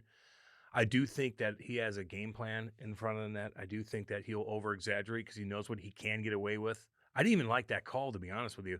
I thought they weren't going to call because the same as the other call. They don't know what to do with him. They don't. They don't know what to do with him It's in front of just- that. It's unbelievable. They just see his name on the back of the jersey, and now the so automatic subtle. is that he's guilty. He's so I subtle love seeing about some it. of these clips right now of Florida sending to the league of Bouchard picking players on in their the power play. entries on the Yep, power play. I saw that Little too. shit like that. It caused, But, it helped out with that but goal. Sam Bennett, dude, he's been doing this forever. I mean, the accidentally punch in the face on Marchand, accidentally on purpose last year. I called him out. He's on that, always yeah. done it. Yeah. So I can't always give him the So benefit Lars. of the doubt, man. No, he's when it's- sneaky. But he's smart. We talked about this before. Weird. This guy is one of the smartest Yeah. players in the league. It's and he unbelievable. uses his intelligence He's- differently than He's so strong. And some other players. But no, he does. But he's not loud about it. Even with his hits, there's a couple of hits I was just watching some of his old hits too. Like they're knockout hits, but they're not loud. It's just like boom, and he puts you down. He doesn't cause that much attention, even when he's in front of the net. Like Matthews, kind of like one of those things in front of a used cars. It's like floatable, whatever the hell. This guy just creeps in there. He'll find a way. Maybe he'll get tripped up. I know. It's unbelievable, and He's got has great timing. He does not smile. He doesn't do No, anything. I said that on Twitter. It's the really other day. weird. His It's awesome. facial expressions never change. Never. Ever. He looks the same way. You can't He's got tell that if they're beard. up 5-0 or I don't down know. 5-0. It's unbelievable. He's unique, man. He's a unique person. He's a sneaky motherfucker, is what he is. But You'd hate him to But play against him. Sammy, if they offer you $8 million I would in love. Florida, you just got to He's fucking stay there. good, buddy. man. Even when he fans on shots that go in, he's in the right spot. Mhm. If all those goals he gets to, if you back it up, he does 15 different things before he gets in the right spot to score a goal. Yeah. It's really, really All right, let's get to interesting. Rod Brind'Amour, man. Great conversation. People are going to enjoy Yeah. this. Obviously, we get into the Rantanen situation a little bit with him, too, and Yeah. lots of other things. Firstform.com/Cam and Strick had a great time at Summer Smash. Nikki, everybody, man, thanks for having us out Love you there guys. at the Summer Smash. Always a great time. Always fun. So Yeah. many great people. You see how it all comes together for an A event lot of like athletes, that, man. A lot of guys. A lot of discipline. Hell yeah. Do You have to see be any disciplined. trash on the ground? No, people will pick trash up. There's no fights. There's no pushing. There's no shoving. You could squeeze by guys that look like they would crush your soul and crush your face. And they're like, come on by. You guys need Yeah, help? What do you need? What do you exactly. need? You good? Here's Everybody's this. kind. There it is. Everybody's kind there. Funny how that works. I feel so damn safe there. Mhm. No one's creeping your girl It's out. like No, being, nothing. It's like It's being awesome. at a fish show. What? It's like being at a fish show. Man, why do you have to get nerdy when we're... Because why everybody's do you- kind and you peaceful slow- and nice. Okay. That's what I mean. Like Yeah. no one's, It's not because they're completely different people. completely You know what different I mean, people. the crowd, it's fish show compared to the crowd here. is But you would completely think, different. yeah, but those people are going to be fine.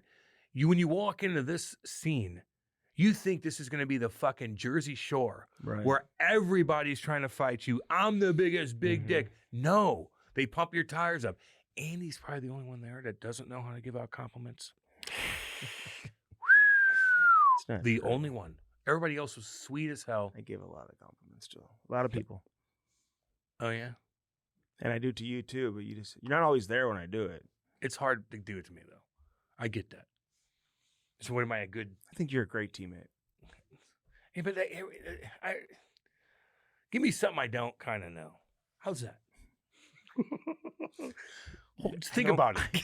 Like, give me a few days to come up with something, Just- and I'll think of something. Okay, A couple days. Honestly, nothing comes at the it's top all of my, good. off the top of my head right now. I get that. Nothing comes off the I top get of my that. head right now. Rightfully Just- so. It's all good. Just But think I about will it. think of something. I need some positivity. Oh, you kind of make decent barbecue. Yeah, but that's not. You took me That's- golfing nah, once or that- twice. You showed up late and talked on the phone the whole fucking time.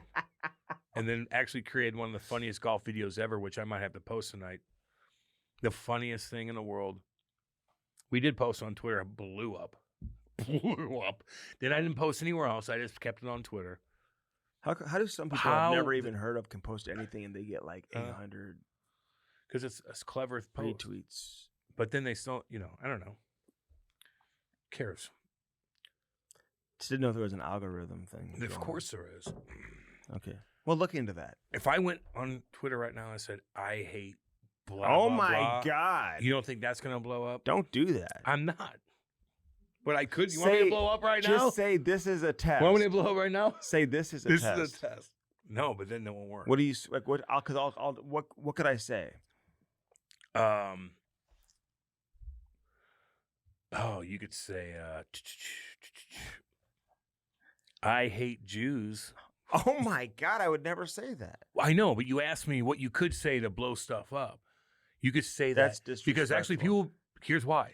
People be like, God, yeah, baby. No. Yeah, they that's would. Disrespectful. And then other people be like, how dare you? Now you got Portnoy both. would kill you. There it is. Then he'd jump in. And then people would get to your background and be like, aren't you half Jewish? That would blow up.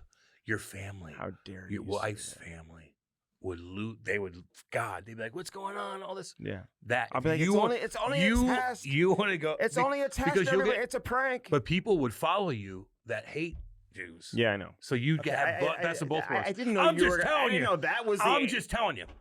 That was the example you're going to come up with. I mean, Jesus. You asked me, I'm going to tell you. Holy crap! I mean, he just Well, goes what the full fuck? throttle. I gave him the People told him to give say me it an all- example, and that's what you come up with. That example. Well, yeah, because it My mixes God, and I matches. wasn't thinking that. It mixes and matches a lot of things. I was thinking something like It mixes and matches. LeBron's not on my Mount Rushmore, or something like Yeah, that. Okay, I mean, Kalen yeah. Clark could beat LeBron in a one-on-one game. Everybody's Bronny is nepotism. listen. People. 'cause This they were guy's like coming up with like people- actual hate speech. People would be like, okay, yeah, we know. Oh yeah, not really. But if you say I hate Jews, Oh my! it would because would a never lot do of people that. would be like, Just right on. tell the people I would never do that. Why would you do that? I would never. Do Why would you have to tell the people that you would never do Okay, that? fine. You're asking me to Okay, blow up your thank Twitter, you. and I told you what to do. Firstform.com/Cam and Strick. Use our link and use it today. Order some protein powder. You get that creatine, get the lifestyle apparel, get everything you need. Bars, energy drinks. Form Energy now is Yeah. a thing, man. They partnered up with Yep. Dana White and Anheuser-Busch. Yes, they did. Dana White now a part owner of Form Energy. Yep. Welcome to the team, Damn Dana. right, baby. Damn right.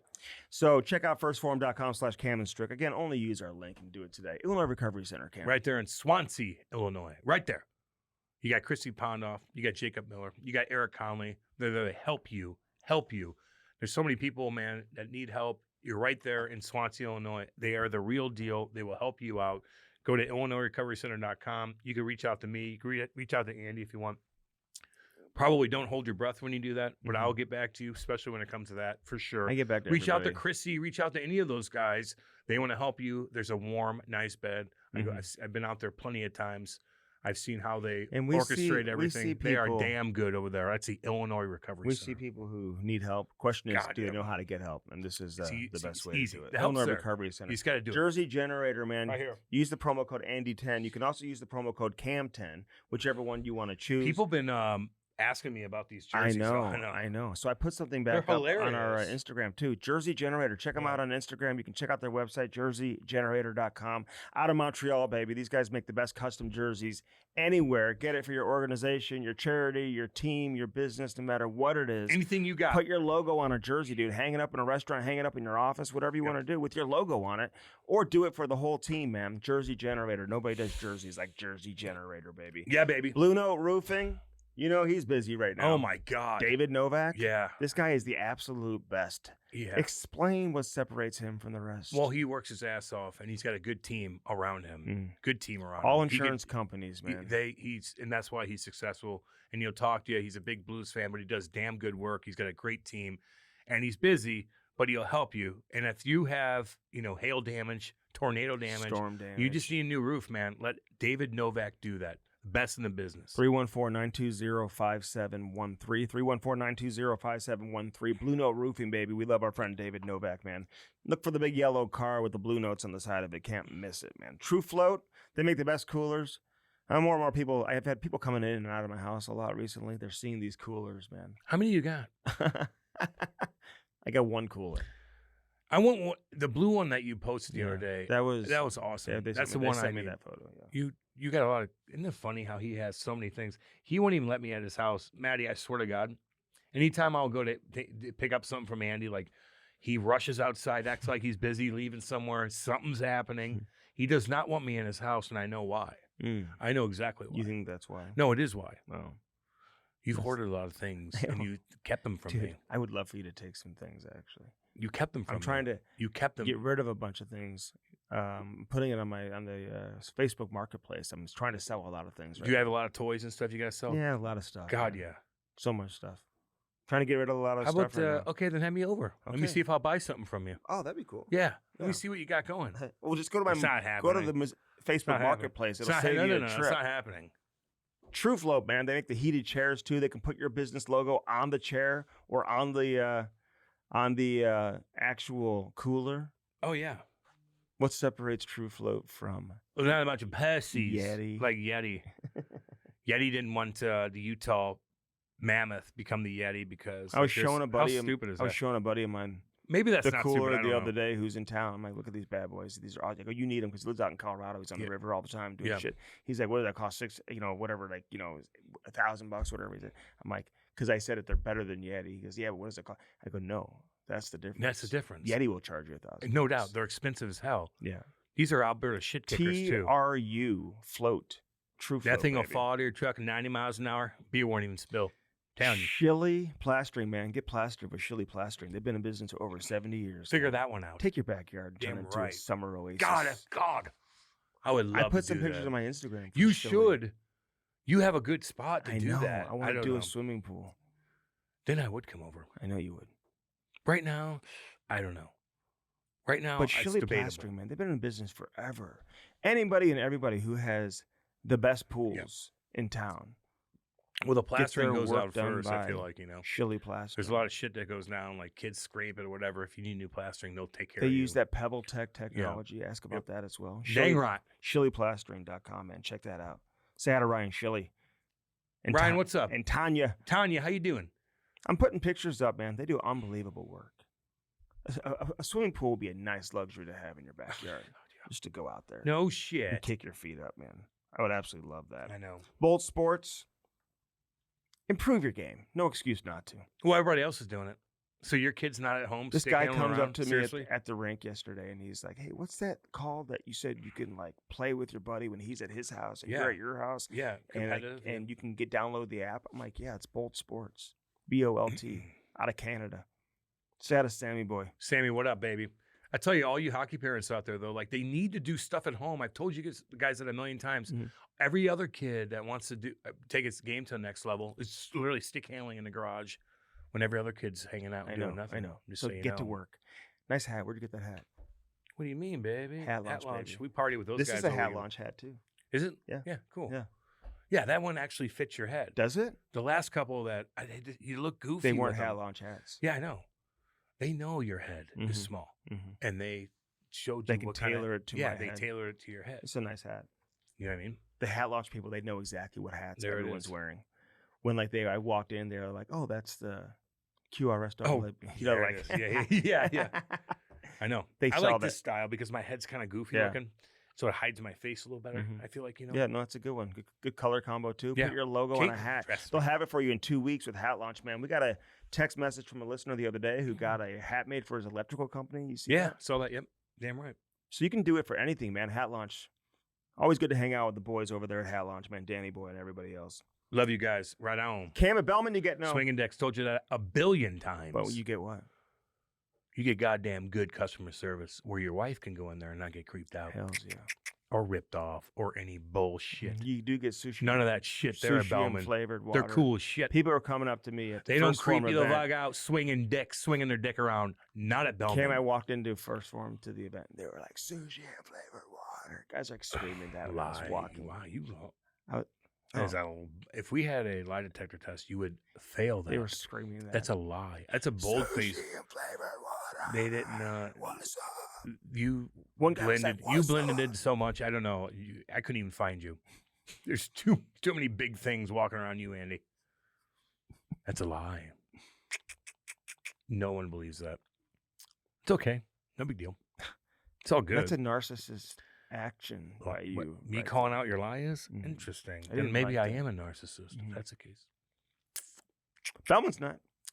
They got Buick GMC on one side of the street. Chrysler, Dodge, Jeep, Ram. I need a new truck. Transmissions. I might take Cam down there for a truck. God, hey, if anybody does any shit-kicking detail work, get back to me. I need to talk to you. Detail. Need a detailer to reach out to me. Okay, yeah, I get that. Yeah, so I could use some detail work. Anyway, Rod Brind'Amour, man. Looking forward to this conversation. Brought to you by Bellman, all our sponsors. Love all you guys. Great conversation. He's with awesome. Rod the Bod. You'll love next this. on the Cam and Strick See, podcast. dudes. The Cam and Strick podcast is brought to you by First Form, baby. Use our link and do it today. www.firstform.com/camandstrick. Get jacked now. They are the real deal. Get that protein, check out the apparel, eat those bars, and drink those energy drinks. Firstform.com/camandstrick. Yeah. Now on to the interview. Where are you in Carolina right now? Oh, yeah. Yeah. Oh, It's working, home. baby. I haven't left here for 25 years.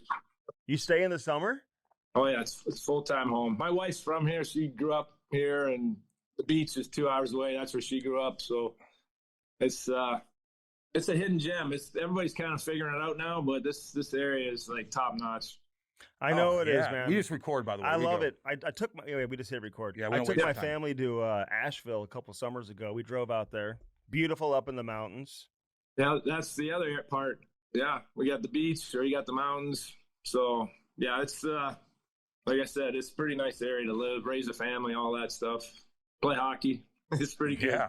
What are you doing today? Are you breaking down video? You are working you working out? What are you doing? You know what? I was this morning. My kid's still in school, so my little guy, so it's like drop him off at school. I go, what am I going to do? So I head to the rink and start breaking down stuff for next year, trying to get ahead of it so I can, have some summer.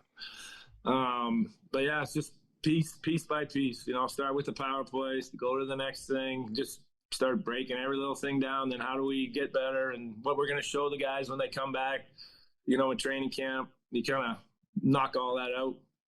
So I don't see your assistant coaches. Where are they? Did you make them come in all summer long? Or are you like, hey guys, nope, you guys don't get a break. You got to live here in Carolina during the summer. No.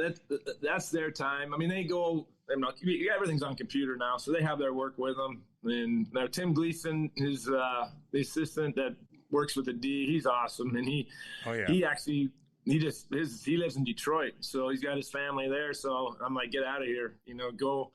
He's got his little kid. He coaches hockey. So, he got his work. He knows he's responsible for. He'll come back, early and before training camp, we'll get together.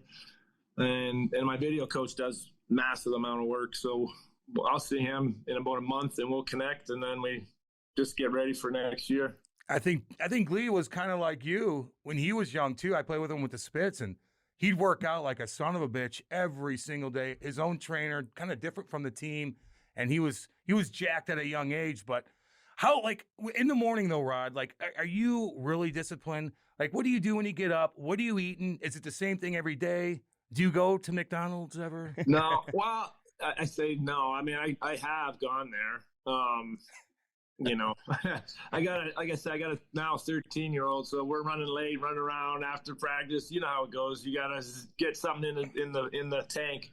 I'm not a huge, I am about diet. Like, I think it's so important, but I eat whatever's around. Like, if I come over to your house and you're cooking something, I'm not going to go, hey, no thanks. Like, we're having whatever's there. You'll eat my cooking. Andy cooks frozen steak, so you want to stay away from him. Whatever. But routine is real important for me. The older I get, it's like, I got to hit the gym. We get up early. We're, as a staff, even we're on the bikes. Whatever we got to do, get that done. It clears the mind, gets us kind of started, and that's kind of the way I've always been. So why not just keep it going? Can I ask you a question as a hockey dad? How you handle, you said 13 years old, because you're constantly working, right? I mean, you're on the road or you're home, and it really doesn't matter in terms of your job. How much do you miss it, and how do you stay on top? Because I got a kid who's playing, man, and I work in television with the Blues, so it's the NHL schedule. How do you still have the impact that these dads have that are there? They're like Cal Ripken. They never miss a practice. They never miss a game. Yep. They're at every single thing. And it's such a luxury for these guys to have. I hope they realize it, because the job and the profession that you're in, man, it just forces you to miss. So how do you still impact your kid when it comes to hockey? Well, you just hit on something that probably number one thing I struggle with doing this job. And I've done it for my whole life. My older kids went through it. I had a son that, he's actually playing in our system, played in the game this year for us. And when I stopped playing, he was 12. And I was like, okay, I'm going to coach you. So I did for a year. And then, I got kind of pulled back into the NHL stuff, which, you still have to have a life. And I missed it. So I got involved with it. I had the best job ever, which when I first started this was I only did the home games when the Hurricanes were here, help coach. And so I coached my son. It was perfect, but you had no impact, right? If you're not all in at the NHL level, you're not really doing much. Like, you're kind of helping, but you're kind of not. That doesn't work. So I struggled with that. And what is interesting, even with my now 13-year-old, whenever I'm home, and we're home a lot, right? I go to every practice, and so I'm on the ice with them. I hit the tournaments before the season. We have 2, I'm like, okay, so I get that. We have the All-Star break. I'm like, okay, we're at that one. It's like, too, now at least we have, people do the Facebook or whatever the hell it is. So you're like, I'm watching everything. Even though I'm not there, I feel like I'm connected, so we'll talk. But I do, as a dad, that's what you're talking about. It's tough. You have a job that takes you away from cool stuff that you miss with your kids. You don't get that stuff back. And so that is the struggle, I think, for the job that I'm doing. The interesting thing is, if I ask my son, he's like, Dad, he would hate it if I quit doing this. He loves coming to the rink. He's in the locker room. He gets to sit on the bench. Yeah. He's buddies with all these guys. Like, it's part of his life. So that's a plus that he gets, that, it's a trade-off. And, maybe I'm not that good a coach at his level anyway, so he's probably like, I'm happy not to have you around. I don't know, but I do struggle with that. That's a great question, long answer to that. No, he doesn't want you to quit, but it's funny because I remember I was helping coach with our Blues U18 team, and Matthew Tkachuk was playing on the 16s, and Keith got hurt. He took a puck in the face from Oshie. And he was out, but then he was like at every tournament, and he was on the road at he was at every game. He's like, don't tell everyone I'm here, and he just, you kind of become addicted to it, in terms of, watching your kids play hockey or any sport probably. So I just enjoy helping. And if, like, one thing, if I'm going to be out of practice, like, I'm not going to sit in the stands. Like, I can help, it's what I've done my whole life. So, and the coaches here are great. They want me around. Like, I don't try to step on toes. I just kind of, give my opinions and help out here and there. And, I think that's one of the things I do. That's my life. So I can help you. And I love helping the kids. Like, they're also like, they want it, right? They want to get better. And not that the NHL guys don't, but you know what I mean. Is this his Pee Wee Quebec year, or was that last year? Yeah, last year. They went, they didn't do so well, but that's expected. We got, it's interesting when you in this area, we have a lot of really good players. I think the depth, though, is where you get, wherever the Detroit's and this, so they can put 20 kids out there. We can probably get away with 10 or 11, and then all of a sudden it dips a little, but we're getting better. It's been great. Burnsy's kid plays on the team, so he comes out and helps in practice. The kids got it made. Like, they probably don't even realize how fortunate they are down here to have some of the coaches they've had on the ice. But it's a lot of fun, as you know. How is Burnsy? He's such a unique guy. He's got that ranch. He's hanging with animals. He's like Ace Ventura. Tell us about him. You'd love him. Like, if you haven't been around him, I'm real lucky, the amount of great people I've had to work with, but he goes down there as one of the top. Just, how hard it is to get prepared to play every night. Like, the easy part is actually playing the game. Like, you get out there and do your thing. Like, but to mentally and physically get ready to play at that level, and when I got to watch what I eat, and I got to make sure I'm in the best shape, and I got to do the preparation and all the stuff that goes into playing. He's still playing 20-plus minutes. But even just to play 10 minutes, like, you have to be ready. And so that's the work. It's not going out there and playing every night. He's at this age, I watch him prepare. It's just amazing. This is what he does in the routine and just get up to play a game. And you know what? He's still playing at a high level and pretty impressive. And then all the other stuff, just like you said, just interesting stuff that he brings. Like, I mean, he keeps the room light and great for the young guys just to watch them. You can't say enough good things about him. Yeah, he's one of the best I've ever seen, man. Just pulling the puck off the wall and getting his shot off, been doing that for how? Does he practice that all the time? Yeah. Well, he does, yeah. But you're right. He's been doing that pretty much his whole career. Yeah, and it's interesting to watch the NHL now, and we've taken that to another stride the last 6-7 years when watching him, and then we got him. He fit perfect into our system. But every D is trying to do that. Like, how do you get the puck to the net? And he's one of the better ones at it. Give me your honest opinion, because, I feel like you as a coach and with the team that you've had, like, you take them probably as far as they can go, maybe even like further than maybe they should go, sometimes. I mean, it's pretty impressive. You guys make the playoffs every year. Do you look at it as a coach that you underachieve because you didn't get to the final or you didn't win the Stanley Cup, or can you step back and be satisfied by getting to the conference final and being one of the only 4 teams left playing? Yeah, that's an interesting question. Like, it's interesting to feel like you get to the conference finals or whatever, and it's disappointing. And everyone's kind of, oh, you guys can't do this, can't. I'm like, you take a step back and you have to realize that that's a good thing. Like, the bar we set is we're trying to win it all, and so if you don't, it sucks. If you said like a lot of teams, let's just make playoffs. We're trying to make playoffs. Then you'd say, you've had a great 6-7 year run. Yeah. But that's not good enough. And so I'm good with taking the criticism. We haven't gotten that far. I think I agree with you. Like, we have to get a little better, like, to get that next step. I mean, we've had some injuries this year. Like, if I look at the lineup, if you're playing those D we were playing, that's asking way too much to beat a Florida Panthers team. When you take out, you're just not going to do it over 7 games. I'm sorry. They're going to pick you apart at some point, and that's what happened. So I think it's as an organization, we have to keep that standard. We went 10 years without making the playoffs. Trust me, this is much better to have this criticism at this level versus trying to do what some other organizations are trying to get themselves out of. So we want to make sure we don't lose that. We want to stay relevant. That's what I always say, and then figure a way to push through the door. We set ourselves up. I think, this summer could be really a turning point one way or another, I think, for this organization when you have the players we have, which our bulk of our good players they're right in there. They're young. I mean, we're in good shape that way, and we have space to do something. We have to just bring in the right pieces.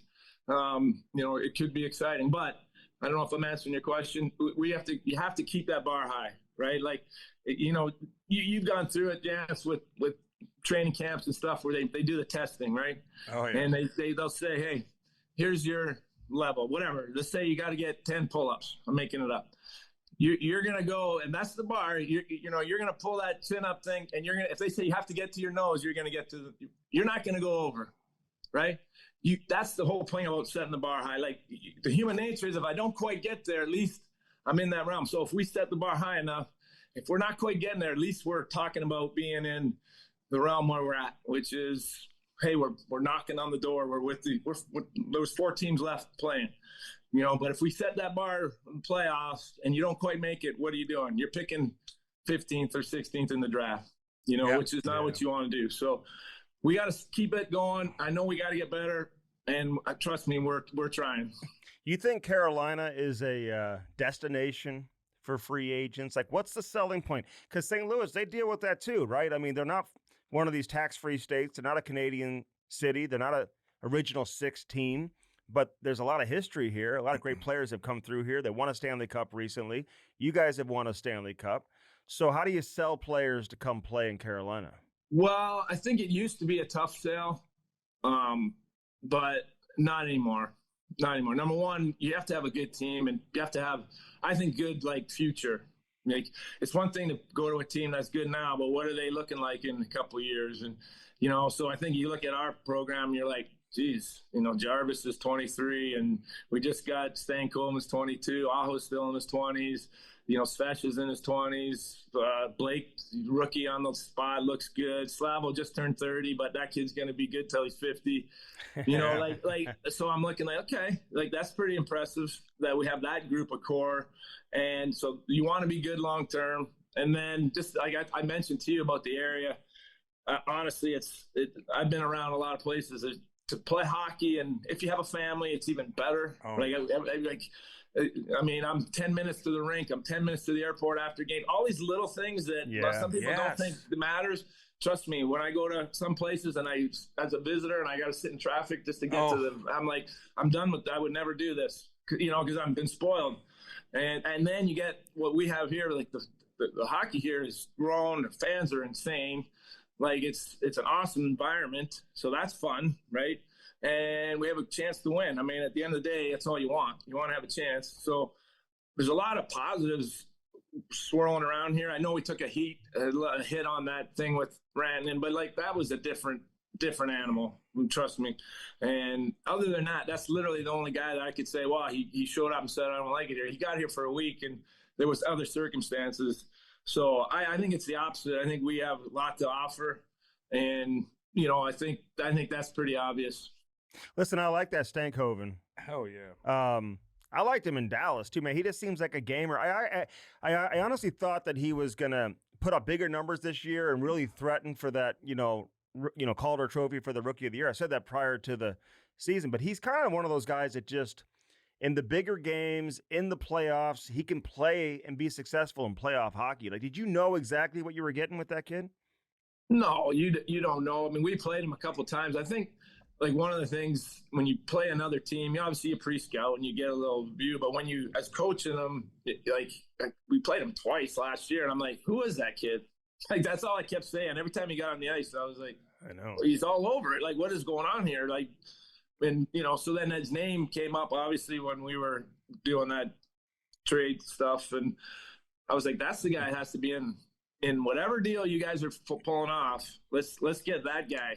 And we were able to do it. And then you obviously don't know he shows up. He's just a young kid, but you know how it is. The minute you meet people, sometimes you just know. Like, and this kid was like, what do I got to do to get better? How do I fit in? What can I do? And then he's actually doing it. He's actually, going in, wanting to learn. So that gives you a lot of hope for moving forward that he's going to continue to get better. And you saw it. He was already good.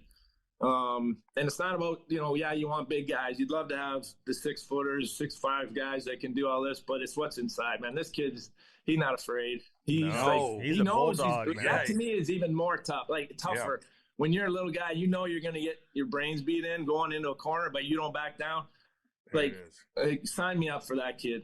Yeah. And luckily we got him. I know. Those are playoff players. You were able to salvage the drama, if you will. You know what I mean? Like, when did you know that Rantanen was not staying?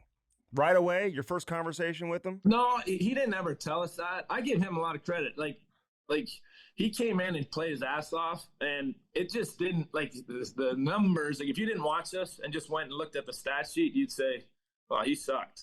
That was no good. And that's not what happened. He dominated in the games, and he was setting us guys up, and we were just, it was the weirdest thing. Hit post, missed nets. Like, you're like, we should have had 4 points tonight. And almost every game. So he played really, really well. But, knowing the backstory that before he even got to us and how the negotiations went there, I'm like, why would he just sign? Like, what he's a month away from kicking it, and he didn't want to leave Colorado, and that whole thing blew up. Like, he's probably just going to say, just give me some time. We can't wait. That's a tough one. So at least he gave us kind of notice, in my opinion, and he said, hey, I do think I would sign in these couple places. There was only a couple. And now we can start negotiating. So he actually helped us out, because he could have just said, I'm just going to wait. And now we get nothing, So he was great. And like I said, I think he actually helped us out by at least letting us know, hey, starting working on the deal with that team. And we did. Were you frustrated as a coach when you lose a guy like Natchez, though? Like not, and then all of a sudden, like you're, like, do you feel like you got to know before you make a trade? Yeah. Like, do you you got to sign the guy? Yeah. Like, you know, Yeah. before you make a trade, is that a learning lesson for everybody here? Yeah. Yeah. I mean, that's obvious. Like, I mean, we had those discussions, right, beforehand. And I do give the organization credit, though. Like, they go for it, right? Like, it didn't work, but you got to be in the box, right? Like, it's one thing to criticize it after the fact, but, like, at least you're in there swinging. And so I do appreciate that with our ownership. And you know, Eric Tulsky took over this year, but like that was their thought process, right or wrong. You know what? I'm glad that we're in there swinging, and we're going to do it again. And I think that's the part I enjoy, because you got to take some risks, right, in this game. And now that one may or may not have worked out, but I think we lucked out. They did a hell of a job, like we talked about, getting what we got in return. And I guess time will tell on that one. I know. Don't say anything because Marner's still a property of the Maple Leafs, but maybe you guys will try to sign him. You know, so. If he's available, I'm sure that we'll be taking a swing. Hey, but as a player, because, you know, listen, I've talked to so many head coaches over the years. Not many played 1,400 games like you, but, you know, I've talked to Chief about this a lot. Like, you never lose your player's mentality when you're a coach. So, like, how involved do you get in that with that type of stuff? Like, do you bring Rantanen in and be like, come on, man, like, let's make this work? Do you let him just figure it out with his agents? Like, how involved did you get with it? Well, I mean, yes and no. I mean, certainly brought him in. We had our discussions, but it was more about hockey and about our team, how we can make it better, how I can help him fit in. And, you know, we had those discussions. You know, I didn't have any discussions with agents and stuff like that. That's not my deal. But I'm pretty fortunate in the job I have here that I'm in communications with our owner and Eric, like, all the time about players and direction we should go. And, you know, sometimes they listen, sometimes they don't, but at least I know what's going on. And I appreciate that, because I know a lot of coaches that don't necessarily have that. You know, they're kind of just, you get what you get. Yeah. I've been pretty fortunate over the years here to, you know, if someone didn't quite fit right, you know, okay, let's find a way to, you know, move them on. And we've been able to do that. And then trying to find these pieces that we do have and keep. That's been the key. You know, a couple years ago, I remember saying, like, listen, the biggest free agent in the NHL this summer could be Rod Brind'Amour. You know, like, I mean, when you're contract, even though you're a coach, not a player, could have been the biggest free agent. Did you ever consider, like, another opportunity? Was it always about Carolina? Did teams call you? Like, were you even ever available? Were you ever a free agent or no?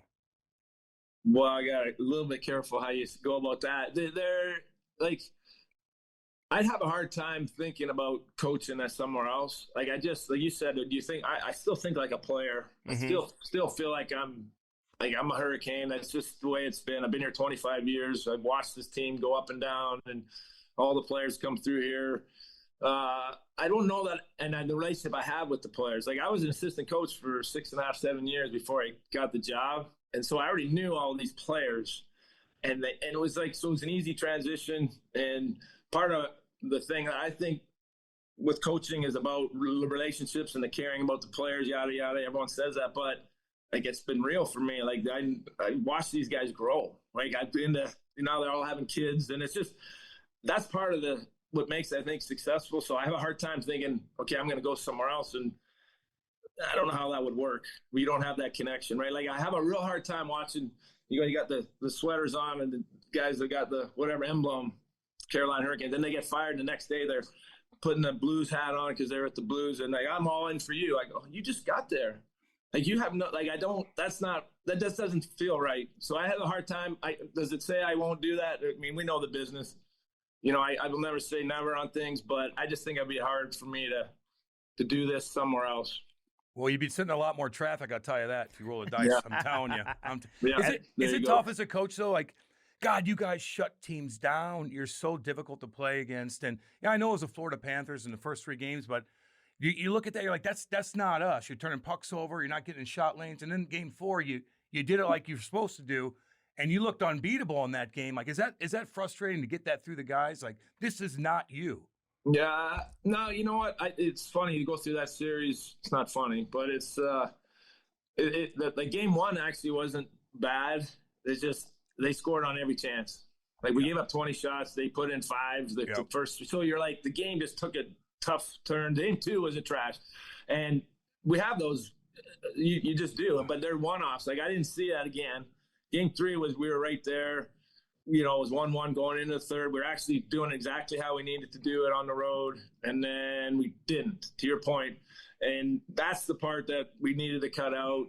I thought game 4 was better. We certainly was. Game 5 was going good. And then we did a couple things that you just can't do against that team. Like, you can get away with it, and Florida can just – that's what I think is their ace in the hole, is not only do they play really well all facets, but they're waiting for you to make that turnover, and they're patient enough with their game to say, you're going to make it, and now the talent just goes, whoop, and it's in the net, right? Like, you saw it even the last night. Like, it's in the net, right?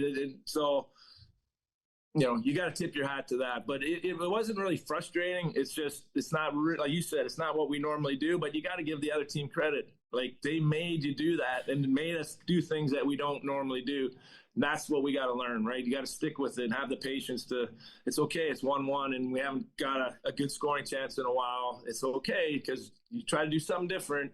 It's going to be 2-1, and now you got to find 2 goals. And that's what we still had to overcome.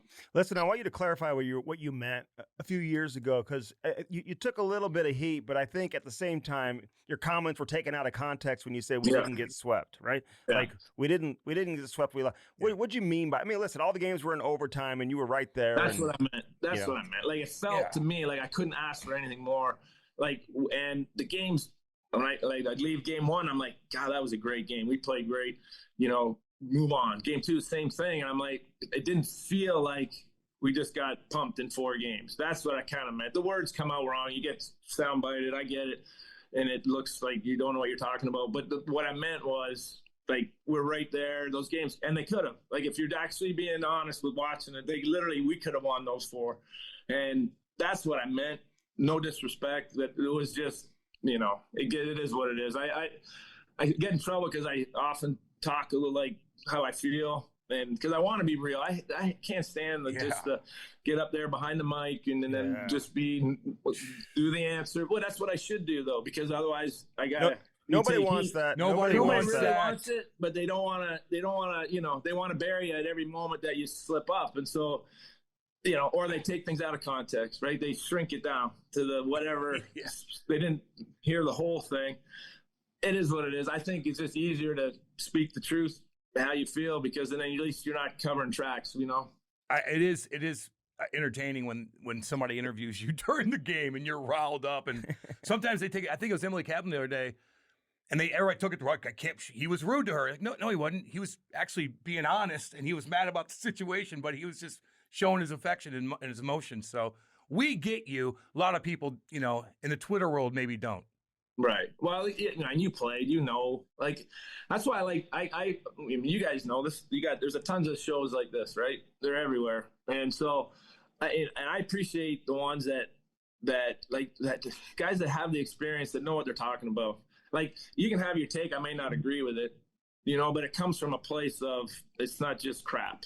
Yeah. If you know what I mean? Like, it's not making it up. And so, I don't know if that, I don't know why I mention that, but it's just. It's true. It's truth. And that's why I appreciate it. Come on, you're real. I may not agree with what you say. That's fine.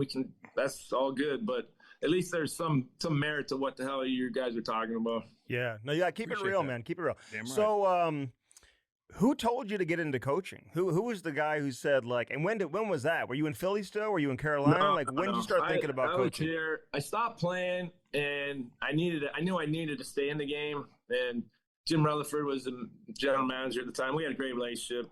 I'd been here a long time, and he goes, "What do you want to do?" I'm like, "I want to coach my son," like we talked about. So we had the time, our minor league teams in Charlotte, so it was easy, 2-hour drive. I'm like, just let me work with the young guys. I made my own schedule. It was perfect. And then he comes to me at the end of the year, and he's like, actually, you know what? Sorry. Paul Maurice calls me during the season because he's coaching the team, and he's like, hey, we're having problems with faceoffs. Can you just come in and work with the guys? And I'm like, no problem. I'd come down. We do. And then, of course, it's like anything. whenever you focus on something for that next day, it's going to look good, right? It's just, so the face-offs, they went up through the roof the next day. And then and then all of a sudden, like, hey, can you come back more? And it started kind of like that. And then at the end of the year, Jim Rutherford's like, why don't you get involved more often? And I'm like, well, I know I want the family thing's important. How can we work it out? And that's what I talked about. They gave me that gig where I just could do the home games. And that was when Kirk Muller's staff, as he took over. And that was great. It kind of, I didn't have enough impact. And that's why I kind of got drug into the whole thing. And even that didn't happen. They gave me 8 weekends off to still go to the tournaments when I was full-time. So I had it going. I should have probably just kept that in there somehow. But anyway, morphed into 7 years of doing that. I was like, I gotta, crap or get off the pot here. If I'm going to be a coach, I'm either going to go all in or I'm just going to get out. And I actually tried to get involved in the college game. So I made one phone call to my alma mater, then because they had a coaching vacancy there, and they didn't even take my call. And I was like, wow. I kind of thought, here I am. I've been coaching the NHL for 7 years. I played for this long. I'm thinking they're going to go, how fast can you get here? Right? That's in my head. And when they're like, no, we're good. Really? Like, Wow. Oh, geez. I gotta rethink this whole thing. So, we kind of got fortunate that we had an ownership change, and I don't know if Tom just said, you take it, because he thought maybe, I don't know, it would be a disaster and he'd get to move the team somewhere else. Like, I don't know what the thought process was of why he decided to give me the shot, but he literally was like, here, you take it, see what you can do with it. And so I kind of just lucked into it, to be honest with you. Did anybody ever reach out to you after that? You ever talk to anybody at your alma mater? Yeah, like, Michigan what happened? State. Yeah, they did. The new athletic director called me when he got hired, and I'd already been a couple years doing the job here, and he was like, he actually asked me who we should hire, and because they had a vacancy, and he was like, are you interested? He was fooling around. Like I led him in a good direction. I think they hired a good one there. And, but anyway, no, the new guy was definitely, well, we screwed that up. So, but things work out for a reason, right? I would have been doing something a lot different. Hey, what do you think of coaching salaries? Like, how important is the salary for you versus, quality of life and all of that? I mean, obviously it's always important, but like I played a long time. And so that's not, if that was the important thing for me, I'd have been gone a long time ago. Right. Like that's, it is what it is. Like we don't necessarily pay the coaches at the top of the premium here, but we know that's part of the, like, okay, I get that. That's one part of the piece, but all the other parts of the pieces are unbelievable here, like I said. So, that whole thing is a little different for each guy, right? I was fortunate to play a long time. That's not as top priority for me. Yeah. As having the relationships with the owner and on the vision of the team and things like that are pretty important versus maybe a little higher paycheck, right? Like that's for me. What was your biggest contract when you played? What do you mean? Number wise? Yeah, just like what your biggest contract you signed. It was the year. So when did you start? What year were you in? 05. 05. When you beat us in the second round. Right after the lockout? Yeah. So the year that the lockout year was supposed to be my highest paying year. Oh, Jesus, Murphy. So back when I started, like the old guys got paid at the end. Yeah. So I played 8 years. I hadn't made over $400,000. Okay. And so I finally make the ticket, which was a $5 million deal for, I think it was 3 or 4 years or something like that. And then the lockout hit. Oh. So you get that taken off. You don't even get a penny of that. And then you come back and it was rolled back, I think 20%. Yeah. 30 something percent. So I lost a boat ton of money in that lockout era thing. So then when that ended, I did sign another deal at the end because we won the Stanley Cup, and I got a 4-year deal, still way less than what I was going to get. So I never actually hit the $5 million marker. But like I said, I played 21 seasons, so I'm certainly not complaining there. Yeah, we had Tom Dundon on, man. Great conversation and with him. Tolsky. And we tell Tom not to be cheap, so we just make sure you're getting compensated. He's not. It's such an interesting thing. He's just a hardballer. Yeah. Like, you got to respect that part of it. Like, Business, you man. know, Business, like baby. think about it. Since like the Hurricanes had success here for 7 years, in my opinion, because why? It's because he spent to the cap. Mm-hmm. Everyone says you cheap, but our players, we're at the cap every year. So but you can't have one and not the other. Like, what are you talking about? Yeah, he hardballs each guy, but that just, you know, if you want to be here, you take a little less, and you know, and the guys do, and suddenly we can get a little better players. We get an extra guy, you know, like that's his thought process, and so you got to give him credit. It's an unfair accusation on him. Does he play hardball on you? Yep.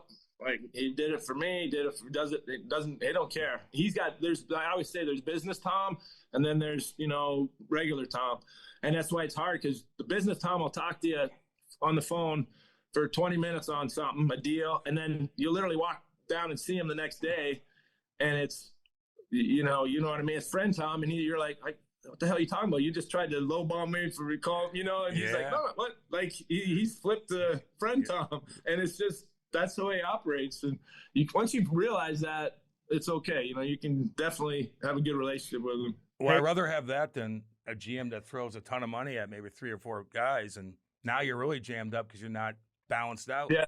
Well, you better have the right 3 or 4 guys that you're throwing the money to. Yeah, exactly. You know? Yeah.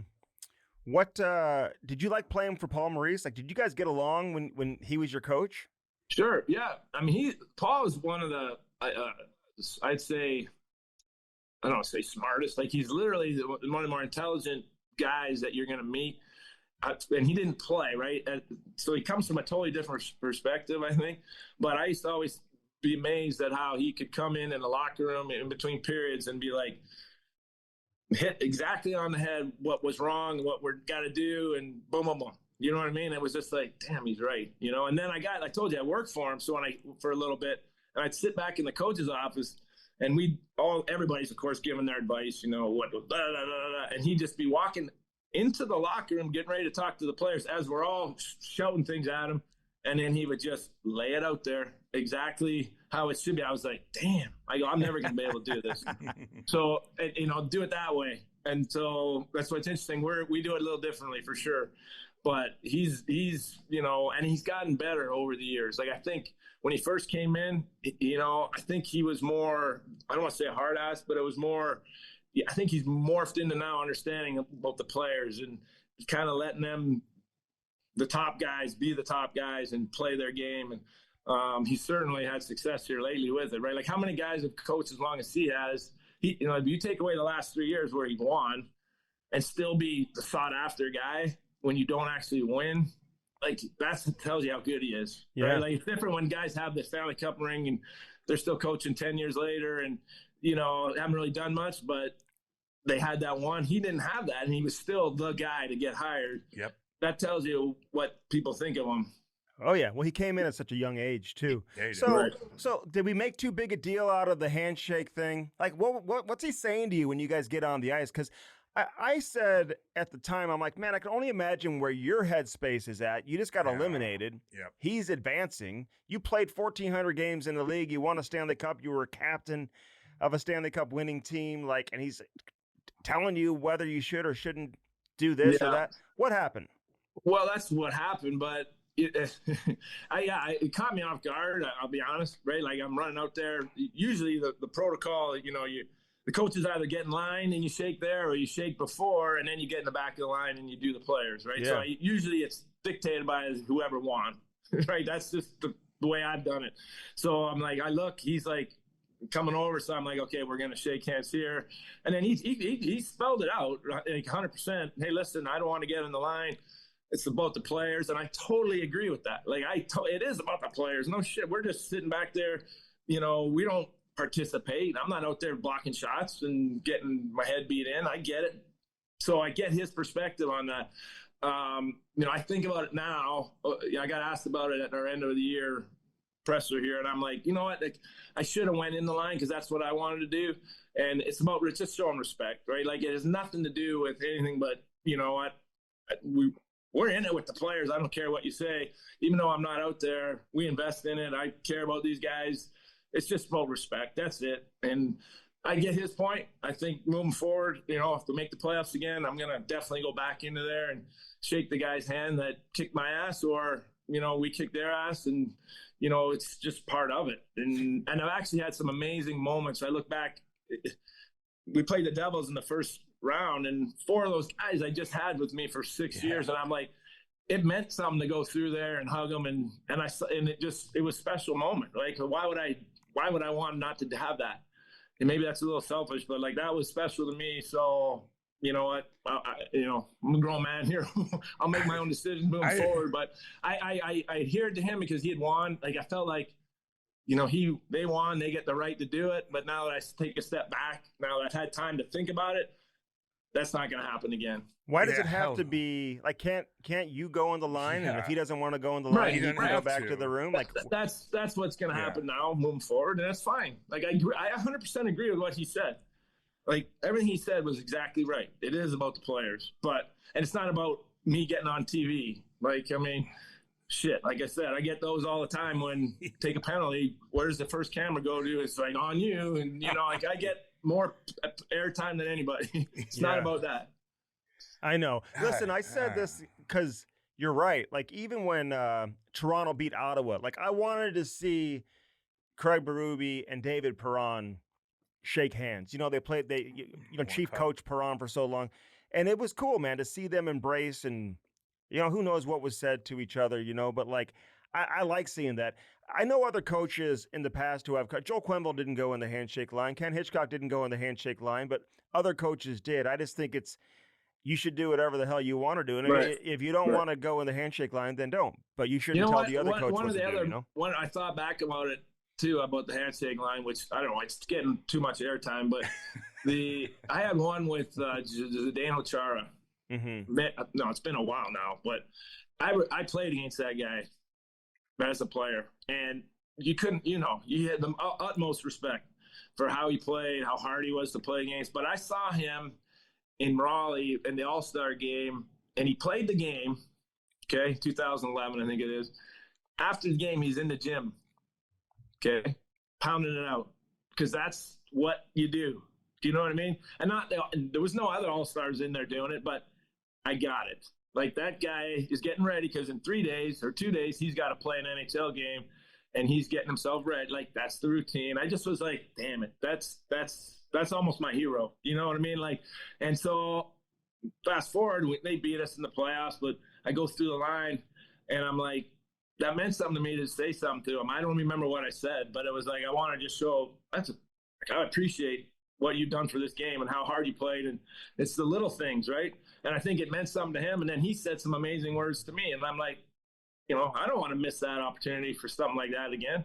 Like, that was special. So life's about memories and creating moments, you know, there you go. So when you're older in the league like that, and you're hanging out with 19-year-old kids on a daily basis, you're working together, and you're still doing your thing in the gym and all this stuff, did you ever be like, hey, kid, this is what you need to do? Yeah. Like, you're not doing it. Did you see more and more of that? Or probably you saw guys more working out more than when you were young, I'm sure. Yeah. Well, I was probably a little bit ahead of it. When I first came in the league, I was that kid that was doing it. Nobody else was. And they were kind of like, you know, well, let's go back to St. Louis when I showed up. Okay, I'm just going to tell you, there's no gym in the rink. And the practice rink was it Brentwood or something? Yeah, it was at Brentwood back then. Yeah. And there's no gym there. So guess what we were doing? It was 4 or 5 of us. We go after practice, go to Gold's, get in our car, go over to Gold's, get your work. I mean, that was with Holly. Is Holly going? Holly's not going. Holly's not going. But you know what I mean? Like, that's how far it's come. You know, now of course everything is about that, and because I get it.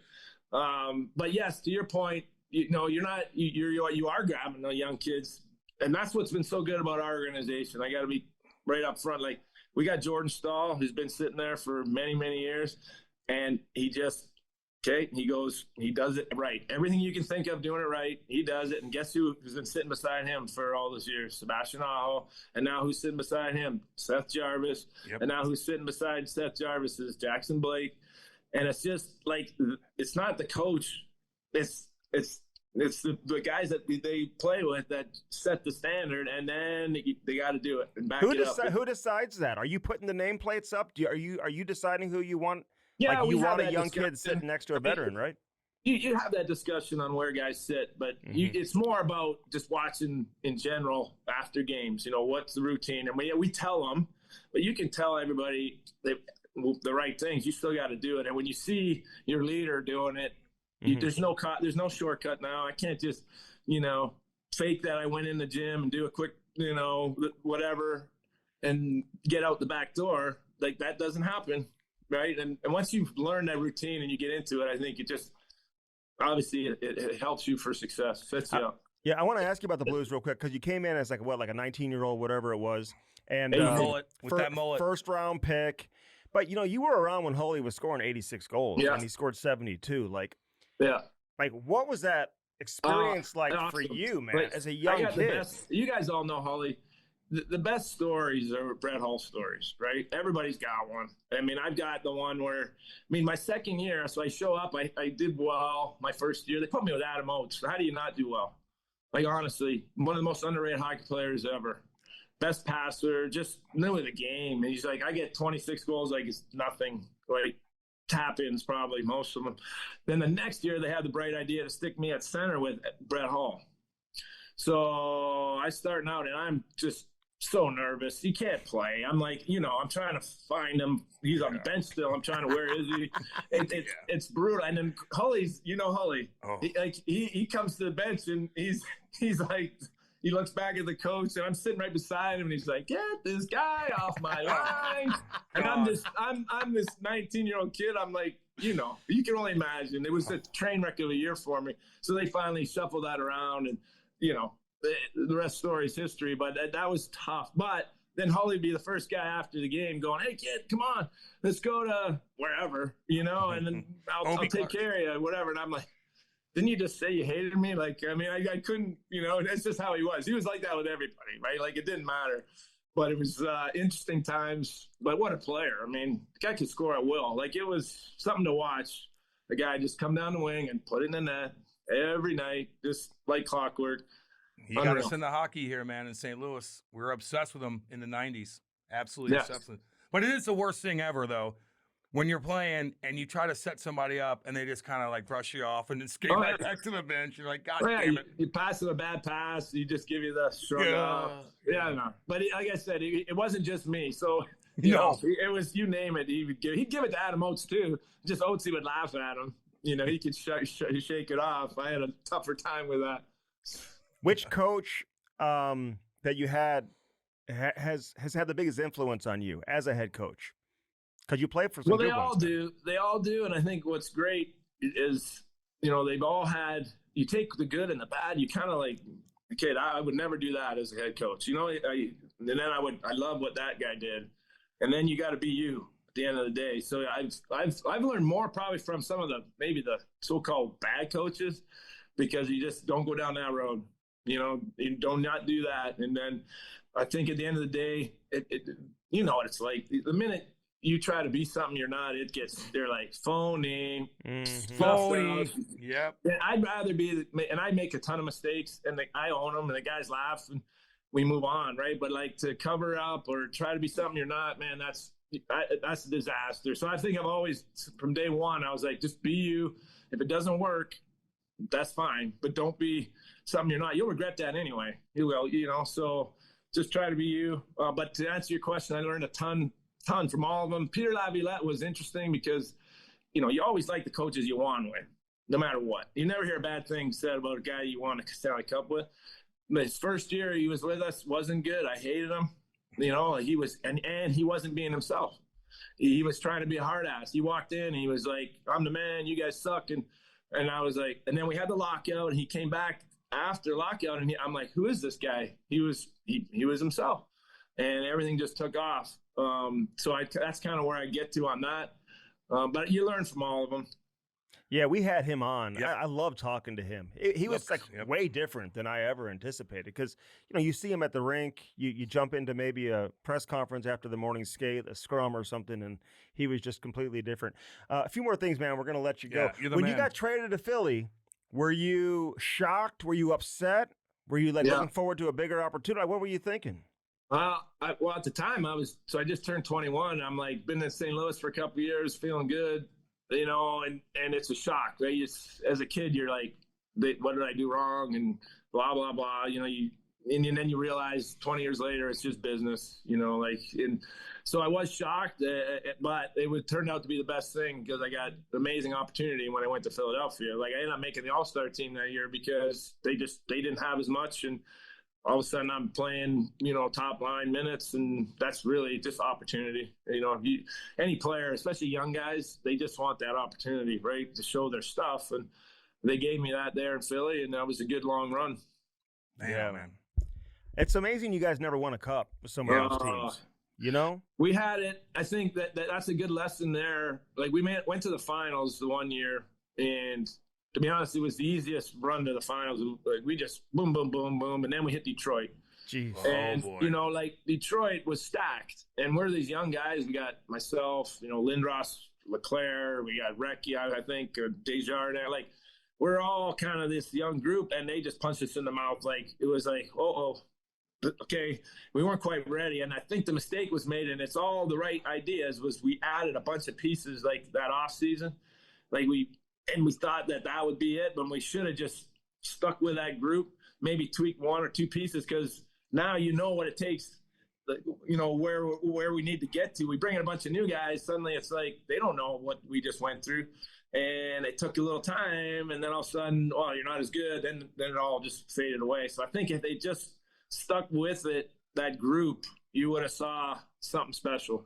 How is Lindros as a teammate? Everyone has an opinion on him. We've had him on. Everyone from Recchi to Chief to Hatcher, everyone we've had on has had an opinion on him, good and bad. Yeah, I don't know what would be bad. I mean, he's literally the most physical, the best physical player ever. Like he could come down the wing in one hand and wrist it in the top shelf, and I was like, uh-oh. Like I'm like, I can't compete with that. Like there's nothing he could fight. He would run over guys like it was a job. He has the total package. There's his. I think if there was a negative, was he put too much on himself. And so what happened was every night he was trying to be Bobby Clark.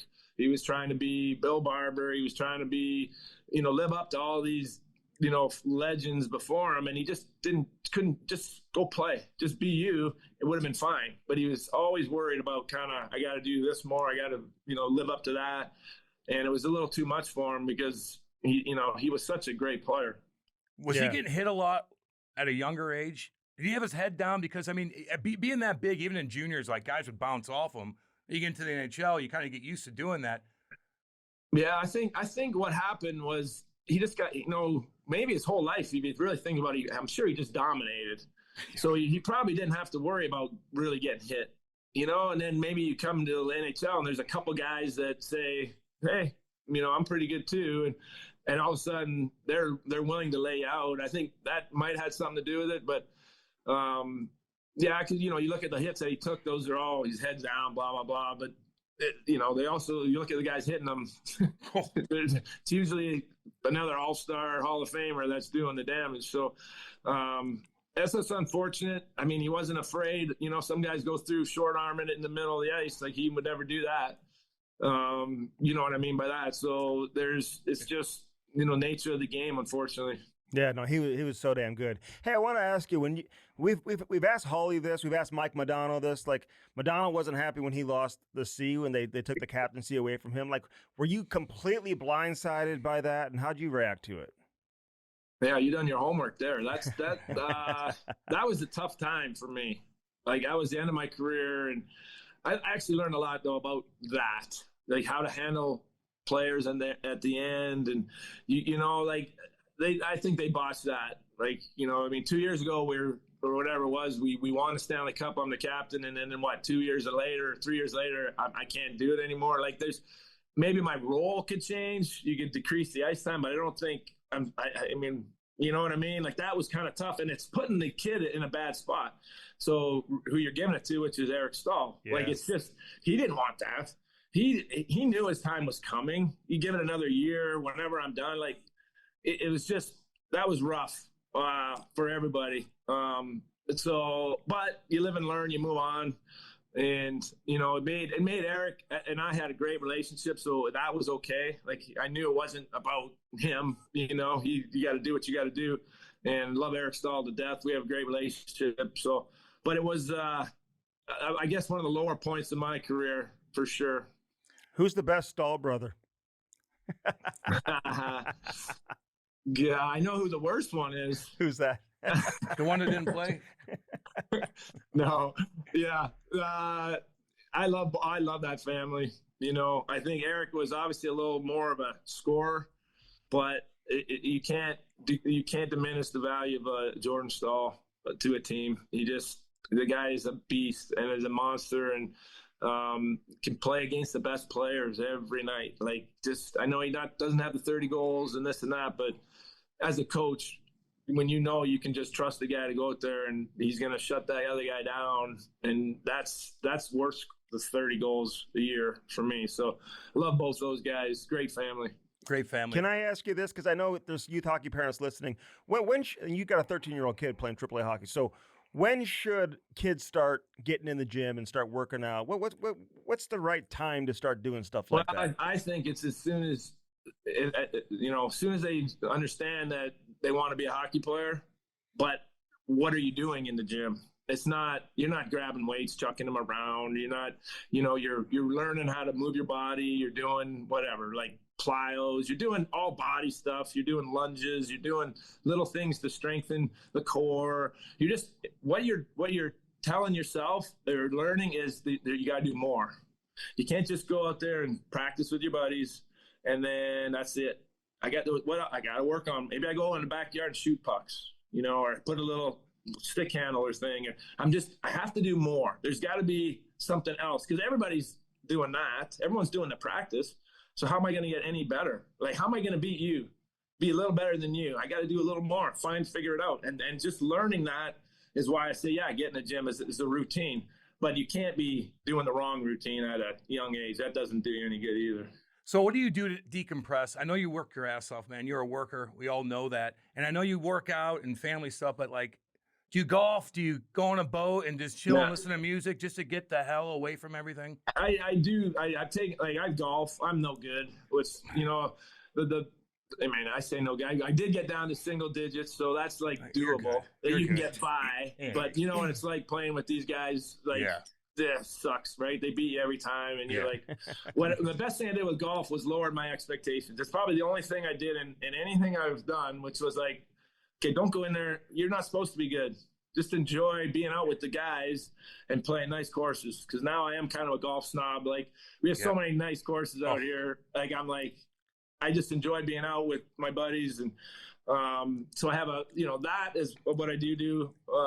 When I can, play some golf. I have a boat, and I've used it probably 8 times in 10 years. You're busy, man. I always, when I get on it, I'm like, oh, this is the best. Yeah. Like, I love it. And then I'm like, it just sits there forever, right? But, so I golf, and then, I'm still, like I say, I think being a dad is my number one thing that I actually enjoy doing. So you talk about the hockey stuff. I love being out there with my little guy. So I try to do that as much as possible.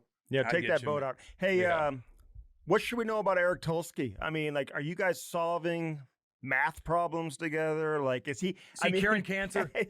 Is he like, he's so different than your typical general manager. So how do you guys coexist? It's been a work in progress, right? Like, we're at totally different spectrums, man. I mean, you cannot be further apart. Like, I'm like, I'm the eye test guy, and he's like, comes down and gives me the analytics report on all these guys, and I'm like, that don't mean shit to me. But like, I watched them go through the wall over here. I'll take that guy over this guy, and we got to mesh it. And what I appreciate with him is he's coming from that world, and he's trying to learn the world I come from, and that's when I know we're going to be okay, because he's like, okay, teach me, help me understand why that guy's better than this guy on paper that says, his puck possessions and his expected goals are way better. And I'm going to try to show you. And then it's all the stuff that because you played, that I can't put it on a piece of paper. And that's why I think we're going to be okay, because he's trying to figure that out. And to my, I have to also learn his world. And that's probably a bigger challenge, just because that's just not how I think. I got to watch you go through a wall. I got to watch all the little things you do. That's how I evaluate, but I have to get up to speed with that and do a better job of that world, because that's what everybody's doing now, right? Yeah. No, I got you. Absolutely. Hey, last thing from me. When you're a player, you lose a game, I'm sure you say, hey, they kicked our ass. They were better than us. When you're a coach, do you ever feel like you get out coached? And who's the toughest coach for you to go head to head, toe to toe against? And when you're coaching a game in the NHL, Rod, like what do you watch? Are you watching your team the whole game? Are you watching the other team? Are you so fixated on matchups? Like, take us through what's between your ears during the course of the game. You just asked a bunch of questions there. Yeah. And Sorry, do I ever feel like I get out coached? I'm going to say no, but that's more because of the preparation going into it. Okay. So I really blessed to have. Literally, I know I have the best video coach ever. He's been in the league. He's been with this organization for 25 years. He's been through all these coaches. He lays it out beforehand. And I mean, all the games that we've played, I've never seen something that, I didn't see that beforehand. You know what I mean? We might have got burned by it. We got burned by the face-off play in Florida where they came around the world, fired at the net for tip. We've seen that. We were prepared for it. We just didn't execute. Fishy just left his guy for a split second. Yeah. That's not a surprise that happened. So I don't really think that's the issue. The interesting thing about the coaching part of it, what was the first part of your question? Like who are some of the tougher coaches to go toe to toe against? Yeah, they're all tough. Yeah. They're all tough now. I honestly think when I first came into the league 7 years ago, head coaching, there were some guys that were not very good. Mm-hmm. I'm just gonna be blunt. I would look at that. I go, what are they doing? We would pre-scout them, and there's zero consistency. You can tell they have no plan. That doesn't happen now. It is so detailed now where you can literally watch a game for 10 minutes and I know exactly what they're doing and then that's the best teams that just do it consistently. And it's getting to where all the coaches now have figured that out. And so I think the coaching part is in the schemes and all that is becoming less. The coaching art now is going to be about how to just get the most out of you, how to get the buy-in, how to get the guys to do it 60 minutes, 82 games a year, and then playoffs. It's not really the schemes anymore because everybody's almost doing the exact same thing. So that's the kicker. You have two different types of D-zone coverage. You're doing one or you're doing the other. And then there's little tweaks in them, but at the end of the day, that's what it is. Neutral zone, it's pretty much the same. A little bit of tweaks, but everyone's concepts are the same. And then in O-zone, it is what it is. Try to get the puck to the net. That's, you have little plays and you have this and that, but the theories are all basically the same. What about power play? Power play is the same too. Like last night, I'm watching them. Okay, Florida's going to pressure.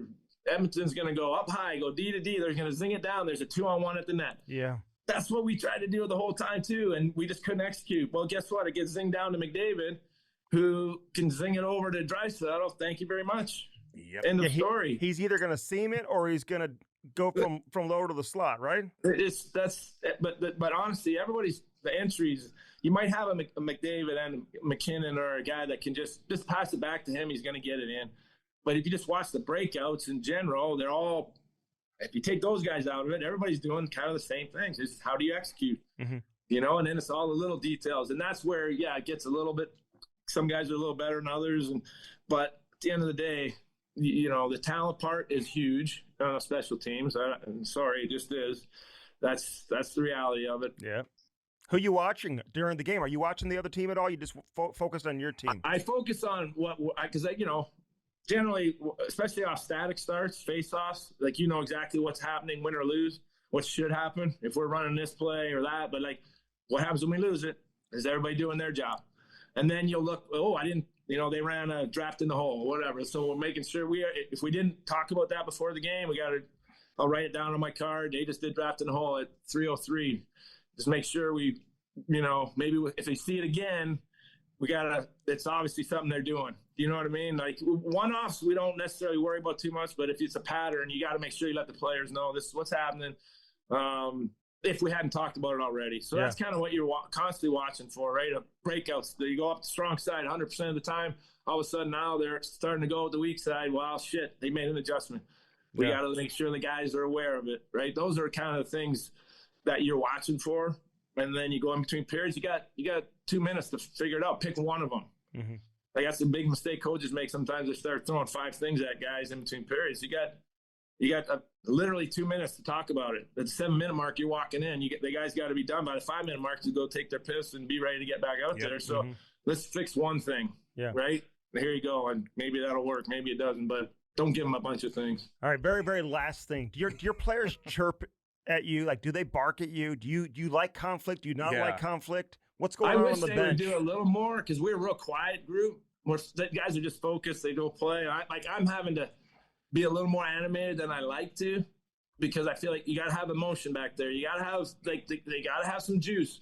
And so I feel like I'm the one that has to give it to them a little more, which is probably why I'm a little more animated on things because I feel like sometimes the guys just need, they need a little fire. So I'm probably a little more animated than I want to be on that. But, that's all part of it. It's tough. 82 games, as you know, like it's hard to get up for every game. And yet they all matter the same, man. Everyone talks regular season like it's not a big deal. You know what is a big deal is not making the playoffs.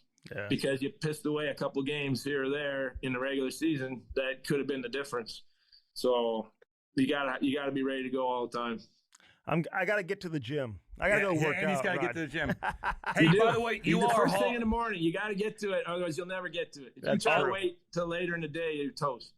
You're a Hall of Famer, just so you know. Oh yeah. By the way, appreciate it. Just so you know. You got those 2 Selkies too. Great numbers. You'll get in. Keep looking at your phone. Keep looking at your phone. Take the name off, and just go ahead and stat it up with it. All the last 10 years the guys have gone in, and then go.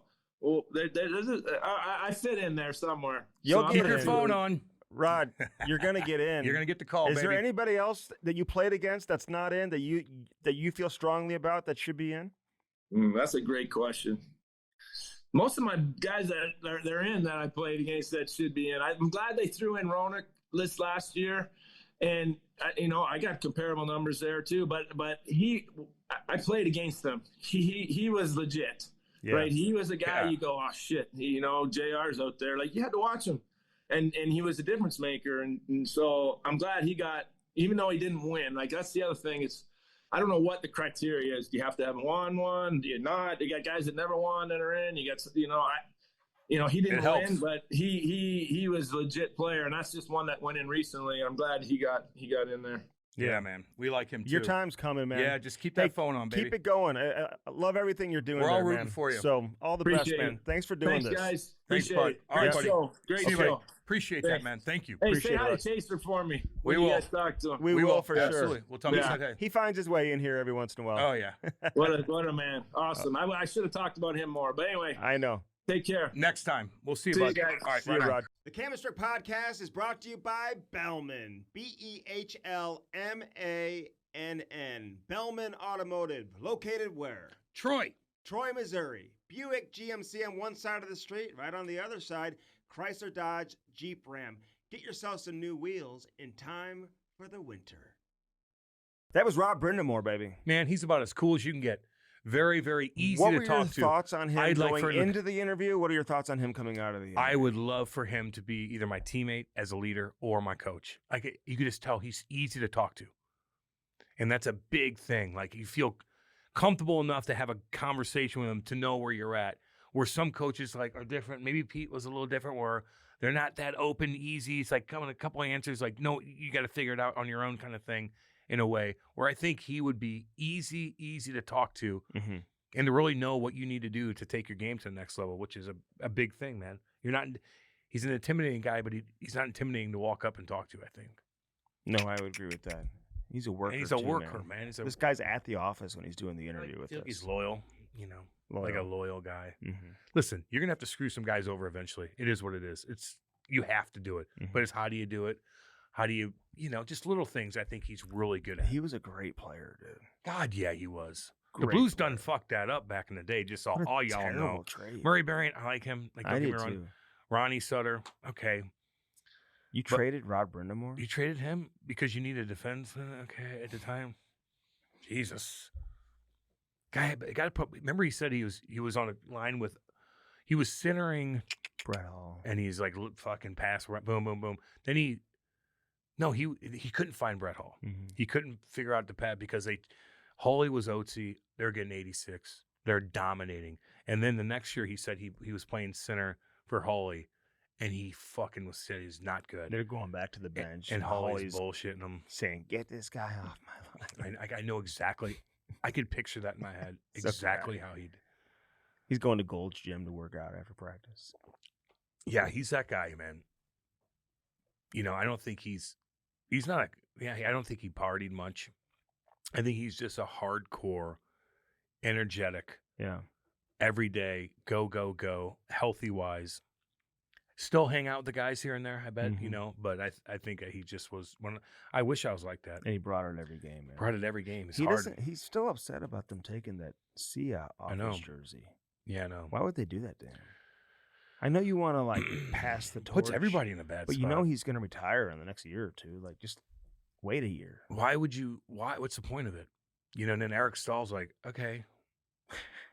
He's like, I'm taking over now. All right, guys. Here's the deal.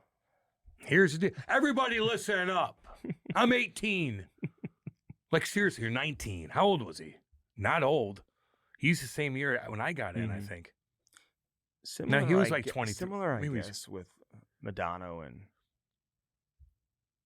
our boy No, I think he was a little bit older. What year was Brendan that? Morrow. Eric Stahl was drafted 03. They had a really good draft 03. Oh yeah, Yeah.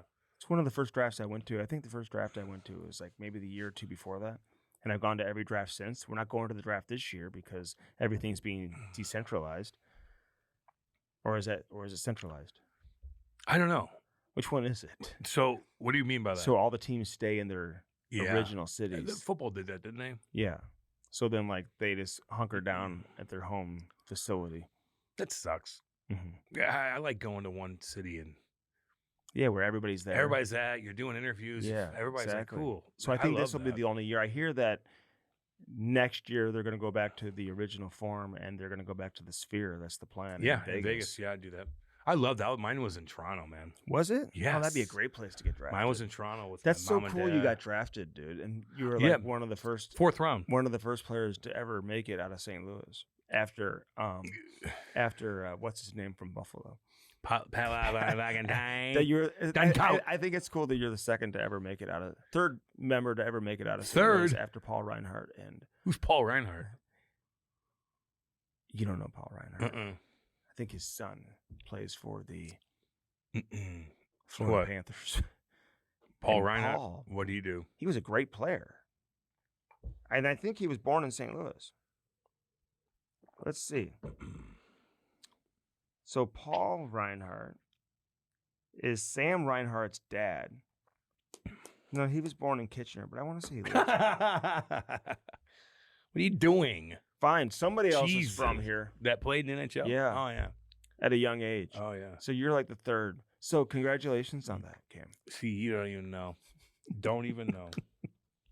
I think it's a big accomplishment.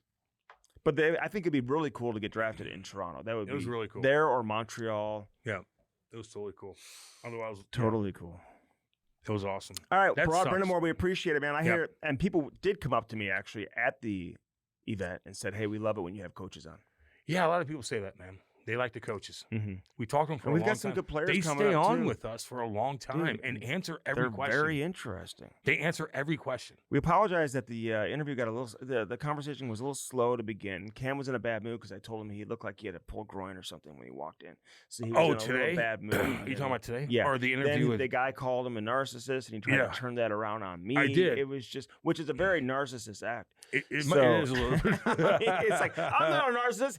This guy is. He is. Everybody but me. Firstform.com/Cam and Strick. Use our link, man. We always appreciate the support we get from all our friends at Love First you Form. guys. Jersey Generator. Put that logo on a jersey. Do it today. Check out their incredible Instagram account Hell yeah. and their website, Jersey Generator. Call Mark, man. Tell him we sent you. Use that promo code AndyCam or Cam10. Either one gets you the same discount. You can choose Andy10 or Cam10. By the way, I've been doing cameos again. Yeah, I've had a couple. It's just been some great conversations I've been having. And shout outs that I've been having. Why don't you show me on your phone real quick? I just I like the 24-hour ones. You get paid more money. Oh, God. I didn't have. I'm always up until the last. Yeah, I wait. Minutes. That's how I do wait. too. That's why You don't have to look at it. I believe you. Yeah. Don't waste. I don't know why you said it. I don't know why you said it either. But Then now don't that- worry Now about that it. you said it, I'm just kind of like looking for it real quick. I don't think I've ever missed one. Oh, I missed one. Or maybe I have. I don't know. It said streak something. Yeah, my streak is. All right, let's go. Let's go. Man, was- people don't care. My streak Honestly, was at a minus. people at don't one care. point. People do not care. Illinois Recovery Center, baby. Right there in Swansea, Illinois. Jacob Miller, Eric Conley, and Chrissy Pondoff, great people. They will help you. I've been there plenty of times. I know how they operate. They have great people working there. They have a lot of people that work there that have been through it too. Mm-hmm. A lot of people that have been through a struggle like that always like to be involved because they know how to help people and they understand the struggle. So that's the Illinois Recovery Center right there in Swansea, Illinois. We love all y'all. Get a hold of me. Anything like that you guys want to do. Andy's not listening. And I'm talking about the Illinois Recovery Center and Andy, the narcissist, Oh is like my showing me his God. stupid Stop, fucking dude. cameo. It just came up. Talking about being a narcissist. Oh my I'm talking about God. people like Okay, going through a lot. I know. So reach out to me. Reach out. And he to showed Cam. me his cameo that nobody gives two fucks about. Look how nice the yard looked. That's what I wanted to show you. You know, exactly. It's about Andy. But it's all good. I didn't mean for it to Illinois play Recovery right Center. there. I'm sorry. Illinois Recovery Center, Yeah. and again, this is a serious matter, and we want you to make sure that you have a Thanks, place to thank go you. to if you need help or you know someone who does need help. Hatlaunch.com. Get these hats, baby. Get them within 2 weeks. Matchy Poo. America's #1 source for customized hats Yep. is Hat Launch. Hat Launch, baby. Awesome people, man. True we love Flow you guys. True Flow right It's there. not. My bad. They're Alberta shit kickers. And these things are badass. But Andy's got, just give me the blue one. I think that's No, awesome. that's mine for sure. They might have to hook me up with one. Okay, well, tell 'em. Seriously. I want a Ask longer them. one. They are awesome looking. With the wheels. With the wheels, yeah. the And they got handle. different compartments and stuff. Yeah. They're fucking Just awesome. ask them. Maybe they'll get you. It's called True Float. Yeah. Check them out. Look them up online. TRU Float. Yeah. Yeah. Chili plastering. Over 70 years, Cam. You have a swimming pool. Oh, You my need God. plaster work or anything else. You need that Pebble Tech technology. My neighbor's going with to a them. 5-year Once warranty. they start building theirs. Hell yeah, I got baby. 2 pools coming at one Make sure time. they're both using chili. Oh, they're going to be bitch looking. I can't wait. Make For sure, them to make have it. sure. Oh my God. I know. Narcissist. Why? You think they're building the pool for you? No. I can't It's wait. going to look beautiful. Okay. It'll make their yard look awesome. Are they using? I don't even Are see they them. using chili? I don't even see them, Andy. Okay. I can't even see my neighbors anyway. So Okay. there's gonna you can't The see old it. lady next door. Is she getting the pool? The cougar Yeah. that looks like Kate's mom. Who are you kidding? Chili plastering, baby. At least I could actually talk to my neighbors. They love the coolest people. Blue Note Roofing. Talk about cool people. David Novak. Andy's gonna have sign language. 314-920-5713. Have you seen the Indian female comedian? No, I haven't. I must have missed that one. She's hilarious. I bet. You got to check her out. She's, bet. She go to Creek Hill she's Racket so Club and funny on perform? Instagram, man. She is so funny.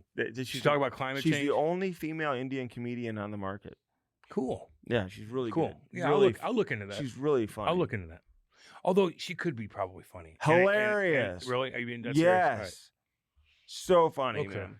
I'll I've look been into telling all my neighbors because about I don't her. want to chirp like that because she might be funny as hell. She's hilarious. Okay.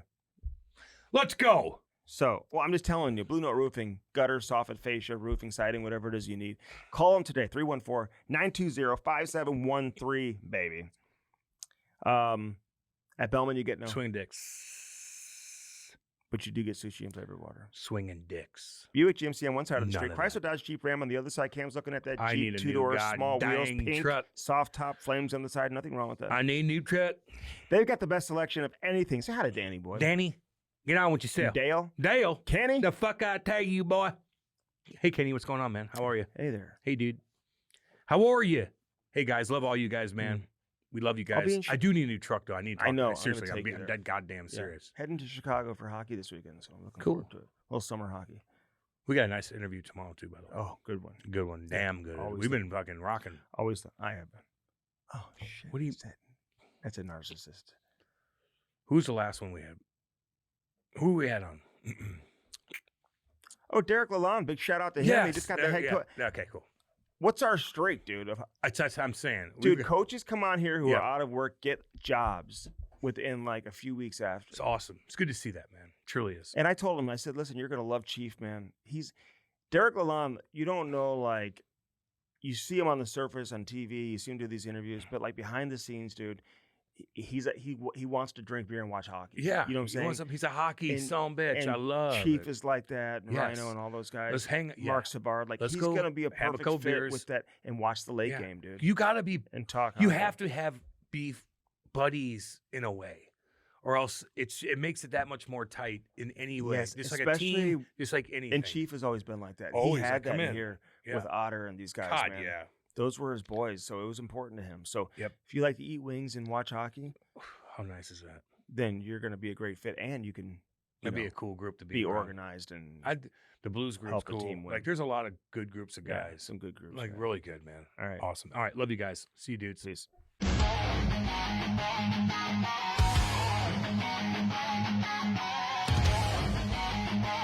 Yerk!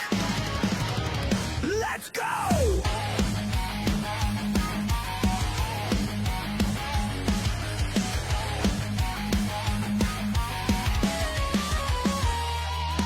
Cam's a shit kicker, 2 bombs in the lead. Soul Dragon Cougars, no time for fatigue. And he's a shit talker, stirring up the show. Never played a shift, but he's ready to go. My check for check, here comes show.